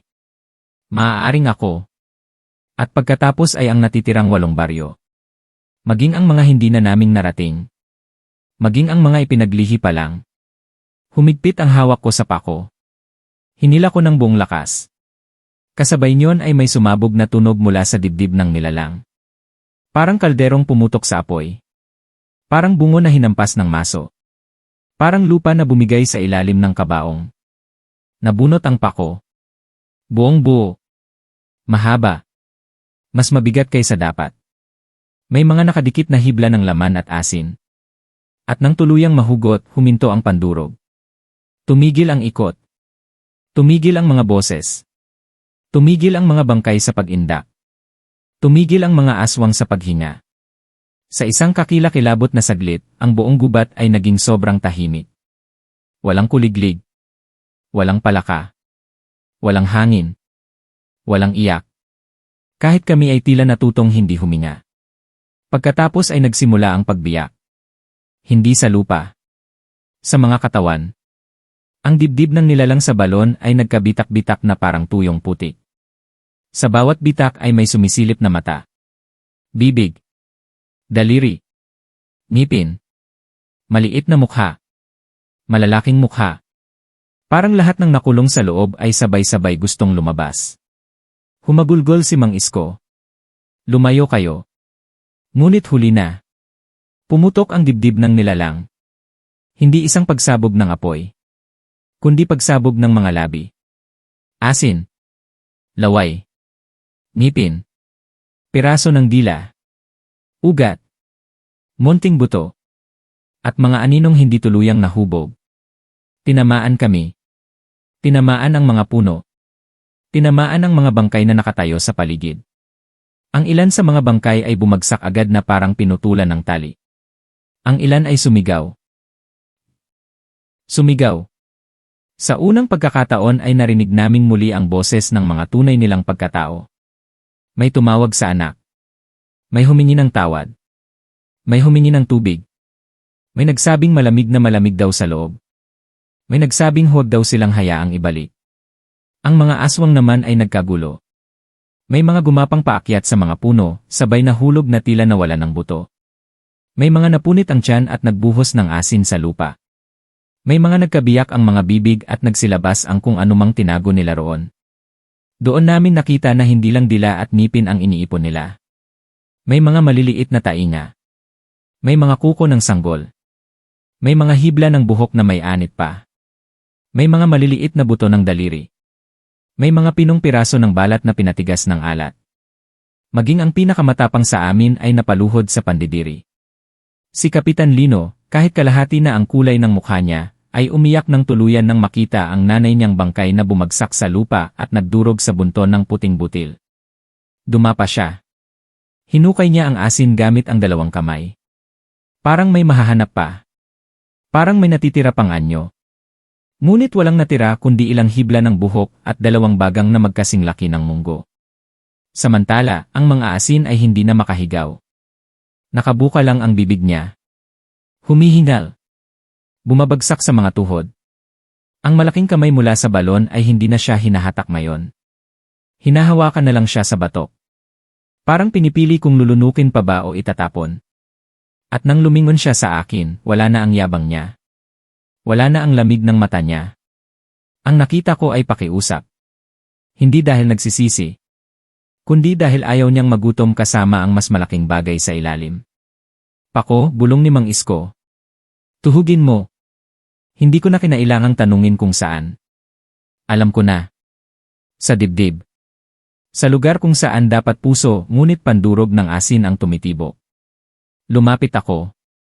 Bawat hakbang ko ay parang bumabaon sa putik na hindi putik kundi pinaghalong laway at asin.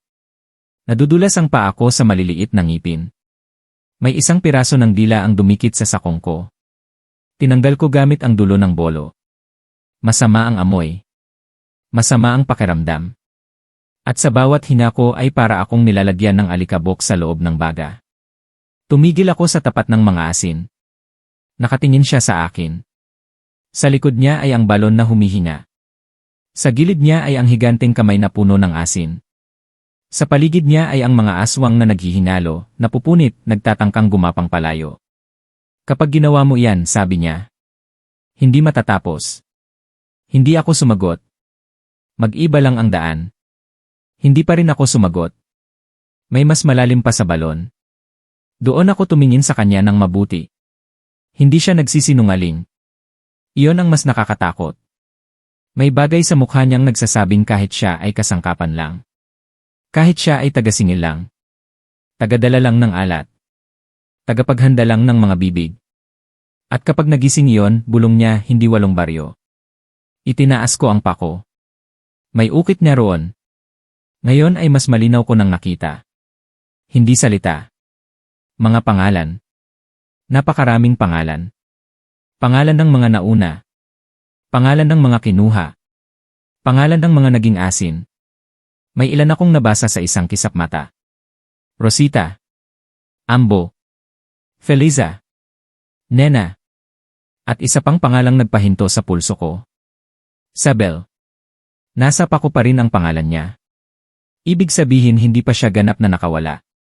Ibig sabihin may bahagi niya pa ring nakabaon sa sumpang ito. Ibig sabihin baka ang ginagawa namin ay hindi lang pagsasara. Baka paggising din ng isang bagay na matagal nang pinipigil ng pangalan niya. Teodoro. Boses ni inay ulit. Mahina na. Napalingon ako. Nakaupo na siya sa lupa. Hawak ni tatay. Ang puting guhit sa leg niya ay umabot na sa panga. May kaunti ng kislap ng asin sa ilalim ng balat. Ngunit ngumiti pa rin siya. Ngumiti siya sa akin na parang noong bata pa ako at unang natakot sa kulog. Parang sinasabi niyang kahit ano ang makita ko, anak niya pa rin ako. Doon ako nagpasya. Ibinagsak ko ang pako pababa. Diretso sa dibdib ng mga asin. Tumama. Bumaon sa pandurog. Hindi sa laman. Sa mismong gitna ng pinanggagalingan ng ikot. At nang bumaon, hindi ang mga asin ang unang sumigaw. Ang balon. Ang buong balon ang sumigaw. Ang tunog ay hindi dapat marinig ng tao. Parang libo-libong bibig na binunutan ng dila ng sabay-sabay. Parang sabay-sabay na pag-iyak ng lahat ng sanggol na hindi na ituloy ang paglaki. Parang isang ina na pinunit mula ulo hanggang paa habang gising pa. Nadapa ang mga tao. Napahawak sa tenga. May dalawa na nagdugo ang ilong at mata. Nabingi ako sa isang saglit. Hindi ko marinig ang sarili kong hinga. Hindi ko marinig ang iyak ni Kapitan Lino. Hindi ko marinig ang dasal ni Mang Isko. Ngunit nakita ko ang nangyari. Ang katawan ng mga asin ay nagsimulang tupukin ng mga pangalan. Mga pangalan. Lumilitaw sa balat niya na parang sinusunog mula sa loob. Isa-isa. Daan-daan. Libo marahil. Umiilaw. Pumuputok. At sa bawat pangalang lumilitaw, may bahagi ng mukha o dibdib o braso niya na nawawala at napapalitan ng asin. Ang higanting kamay mula sa balon ay biglang sumikip ang kapit. Hinatak siya pababa. Lumaban siya. Kumapit sa gilid ng balon. Nalingat sandali sa akin. At sa huling sandaling iyon, wala na siyang anyong tao. Parang bunton na lang ng mga labi, asin, dila, at mukha na nagkakasundo sa isang takot. Isara ninyo, sigaw ni Mang Isko. Aguo. Hindi ko narinig ang huling salita niya. Dahil nahatak na siya pababa. Sabay-sabay ding humigo pababa ang balon. Ang mga ugat. Ang mga maliliit na bibig. Ang mga talsik ng asin sa paligid. Maging ang ilang bangkay na natitira ay naitulak paharap na parang inaagaw pabalik ng kailaliman. Humila si tatay palayo kay inay. Humila ako kay Mang Isko. Nadulas si Aling Sela sa bunton ng mga ngipin. Napasigaw siya. Muntik nang maabot ng isang gumagalaw na ugat ang paa niya. Tinagayo ni Kapitan Lino kahit nanginginig na ang kalahati ng mukha niya. Sa gitna ng paghatak ng balon, isang bagay ang umakyat sa halip na bumaba. Maliit lang. Mabagal. Mula sa siwang sa gilid. Akala ko noong una ay bato. Ngunit nang tumama sa liwanag ng naglalagablab na sako, nakita ko. Isang kahoy na laruan. Kabayo. Maliit. May isang gulong na nawawala. At may nakaukit na pangalang halos mabura na. Tibo. Hindi ko alam kung bakit ganoon kalaking takot ang idinulot noon kay Mang Isko. Namutla siya ng parang nilamig ang buto. Hindi pa sarado, bulong niya. May ibinabalik. Napatingin ako sa balon. Sa gitna ng humihigop na kadiliman at nagbabangga ang asin, may isa pang mukha na dahan-dahang umaahon mula sa kailaliman. Hindi mukha ng aswang. Hindi mukha ng bangkay. Mukha ng batang lalaki. Mga 5 taong gulang marahil. Basa ang buhok. Maputla ang balat. At ang mga mata ay hindi nagmamakaawa. Hindi rin nagagalit. Nakatitig lang. Diretso sa akin. At sa bibig niya ay may hawak siyang piraso ng pulang tali na parang mula sa baywang ng bata sa pangitaing nakita ko. Kuya, sabi niya. Malinaw. Mabagal. At sa pagkakataong ito, hindi ko napigilan ang sarili ko. Dahil hindi boses ni Nena ang narinig ko. Hindi boses ng ibang tao. Boses iyon ng batang hindi ko kailanman nakilala, ngunit parang matagal ko nang hinihintay marinig. Napakilos ang mga labi ko. At sino ka? Sa oras na lumabas ang tanong sa bibig ko, nanlaki ang mga mata ni Mang Isko. Napamura si tatay. Napahigpit ang kapit ni inay sa aking braso. At ang batang nasa balon ay ngumiti. Hindi mabagsik. Hindi masama sa unang tingin. Ngunit iyon ang ngiti ng isang nilalang na sa wakas ay nabigyan ng tamang sagot matapos maghintay ng higit sa isang salinlahi. Ako ang unang naiwan, sabi niya. At sa likod ng batang iyon, sa kailalimang akala namin ay sugat lang ng lupa, nagsimula kong makita ang mga ilaw. Maliit. Mahina. Ngunit napakarami. Parang mga mata ng buong baryong nakabaon pa rin sa ilalim, gising na gising, at nakatingin na ngayon paitaas sa amin na parang kami naman ang mga huling darating sa kanilang gutom. Walang gumalaw. Walang huminga ng buo. Ang mga ilaw sa kailaliman ay patuloy na kumikislap. Parang mga mata na hindi kumukurap. Parang naghihintay ng sagot na hindi dapat ibigay. Ang batang nasa balon ay hindi na ngumiti. Nakatingin lang siya sa akin. Tahimik. Matyaga. Parang alam niyang kahit gaano katagal may magsasalita rin. Mahigpit ang kapit ni inay sa aking braso. Ramdam ko ang lamig na umaakyat sa balat niya. Ramdam ko ang bahagyang gaspang ng asin sa ilalim ng kanyang leg. Ngunit mas matibay ang kapit niya kaysa sa takot. Teodoro, bulong ni Mang Isko. Huwag ka nang magsalita. Ngunit huli na. Nakasagot na ako. Nabuksan ko na ang pinto na minsan nang isinara ng isang ina. Naramdaman ko ang pag-init ng pako sa aking kamay. Parang may sariling tibok. Parang may gustong ituro. Napatingin ako rito. Ang mga pangalan ay kumikislap. Isa-isa. Parang pinapansin ako. Parang may gustong maalala. Sa gitna ng lahat ng iyon, nakita ko ulit ang isang pangalan. Sabel. Hindi na ukit lang. Mas malinaw. Mas malalim. Parang iyon ang ugat ng lahat. Napatingin ako sa balon. Sa batang nakatingin sa akin. Sa mga ilaw sa ilalim. Sa mga mukhang nakasilip sa gilid ng dilim. At sa unang pagkakataon mula nang magsimula ang lahat, hindi takot ang nangingibabaw sa dibdib ko. Kundi pag-unawa. Hindi sapat ang pagsara. Hindi sapat ang pagtulak pabalik. Hindi sapat ang paglimot. May naiwan. May unang naiwan. At hanggat hindi kinikilala, mananatiling bukas ang daan. Teodoro, sabi ni tatay. May pakiusap. May takot. May pag-asang hindi niya masabi. Hindi ko siya sinagot. Dahan-dahan akong lumapit sa gilid ng balon. Hindi ako tumingin sa mga ugat. Hindi ako tumingin sa mga bibig. Diretso lang sa bata. Sa unang naiwan. Hindi kita kilala, sabi ko. Mahina. Ngunit buo. Pero hindi kita iiwan. Biglang nag-iba ang hangin. Hindi lumamig. Hindi uminit. Naging magaan. Parang may tinanggal na bigat na hindi namin alam na pasan namin. Ang batang nasa balon ay hindi gumalaw agad. Tinitigan niya ako. Masinsinan. Parang sinusukat ang bigat ng salita ko. Pagkatapos ay dahan-dahan niyang ibinuka ang bibig. Hindi para mangagat. Hindi para sumigaw. Kundi para huminga.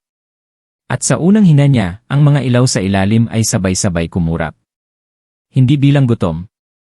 Kundi bilang alaala. May narinig akong mga boses. Hindi na bulong ng gutom. Kundi mga pangalan. Mga pangalan na binabanggit ng maayos. Mga pangalan na hindi na nilalamon. Mga pangalan na tinatawag pabalik. Isara mo na, sabi ni Mang Isko. Ngunit iba na ang ibig sabihin ng pagsara. Hindi na pagtulak. Hindi na pagtataboy. Kundi paglalagay sa tamang pahinga. Ibinaba ko ang pako. Hindi sa dibdib ng nilalang. Kundi sa gilid ng balon. Sa mismong kahoy na unang tinapakan ng mga asin. Ibinabaon ko ito habang inuusal ko ang isang pangalan. Sabel. Umugong ang lupa. Hindi sa galit. Sa pagtanggap. Sinundan ko ng isa pa. Rosita. Isa pa. Ambo. Isa pa. Feliza. At isa pa. Nena. Sa bawat pangalang inuusal, naramdaman ko ang pagluwag ng hangin. Ang paggaan ng dibdib. Ang paghupa ng amoy. Ang pagtahimik ng mga bibig. Si inay ay napaluha. Hindi sa sakit. Kundi sa kung anong bumabalik. Si tatay ay napaupo. Pagod. Ngunit buo. Si Mang Isko ay napapikit. Marahil sa wakas ay narinig niya ang matagal na niyang hinihintay. Patuloy kong ibinaon ang pako.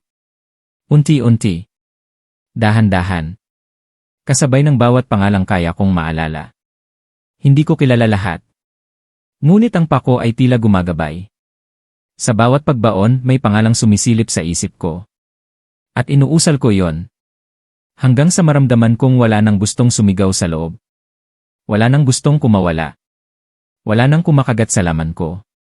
Wala nang gumagalaw sa dugo ko. Tahimik.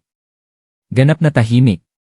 Nang tuluyan kong ibabaon ang pako hanggang ulo nito ay sumayad sa kahoy, huminto ang balon. Hindi na ito humihigop.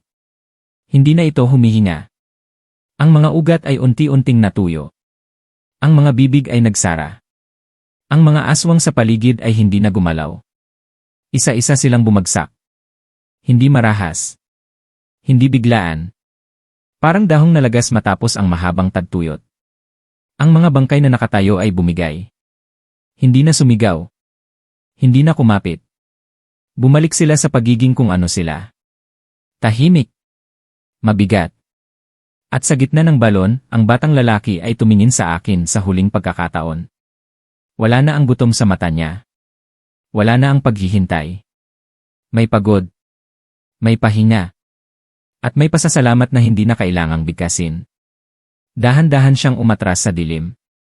Hindi hinihila. Hindi itinutulak. Kusang lumalalim. Hanggang sa tuluyan siyang mawala. At kasabay niya, ang mga ilaw sa kailaliman ay isa-isang namatay. Hindi patay. Nakahinga. Sa wakas. Napaupo ako sa lupa. Hindi ko na kayang tumayo. Hindi ko na kayang mag-isip. Tanging hina na lang ang kaya kong gawin. Malalim. Mabagal. Totoo. Lumapit si inay. Yumakap siya sa akin. Mainit ang yakap niya. May bahagyang gaspang pa rin sa balat. Ngunit unti-unti iyong nawawala. Anak, sabi niya. Wala nang ibang salita. Hindi na kailangan. Si tatay ay lumapit din. Tahimik. Matatag. Inakbayan niya ako. Si Mang Isko ay lumuhod sa tabi ng balon. Hinaplos niya ang kahoy. Parang matagal na kaibigan na sa wakas ay natahimik. Hindi na sila babalik, sabi niya. Ngunit hindi iyon pangako. Alam naming lahat iyon. Ito ay pahinga lang. Isang pagsara. Isang pag-alala. Isang pagpigil sa gutom na muntik ng lumamon sa 8 baryo. Kinabukasan, bumalik ang mga tunog. May ibon. May kuliglig. May aso na muling tumahol. Ang mga tao ay naglibing. Naglinis. Nagdasal. At higit sa lahat, nagbanggit ng mga pangalan. Hindi para takutin. Hindi para itaboy. Kundi para maalala. Ang mga asin ay hindi na nakita. Walang bangkay. Walang bakas. Tanging ang balon na may nakabaong pako ang naiwan. At isang paalala na ang gutom na hindi kinikilala ay laging maghahanap ng daan. Lumipas ang mga taon. Ako ay tumanda. Ngunit tuwing tag-ulan, kapag ang hangin ay may dalang bahagyang alat na hindi galing sa dagat, napapahinto ako. Napapalingon sa direksyon ng lumang kakahuyan. At sa mga sandaling iyon, parang may naririnig akong mahinang hinga mula sa ilalim ng lupa. Hindi na gutom. Hindi na galit. Kundi paghihintay. Tahimik. Matyaga. At alam kong habang may taong nakakaalala sa mga pangalan, habang may taong tumatangging magbigay ng sarili sa maling alat, mananatiling sarado ang daan. Ngunit sa sandaling may makalimot. Sa sandaling may muling tumikim ng hindi nagtatanong. Sa sandaling may isang batang muling maiwan. Ang balon ay marunong maghintay. At ang gutom ay hindi kailanman tunay na nawawala.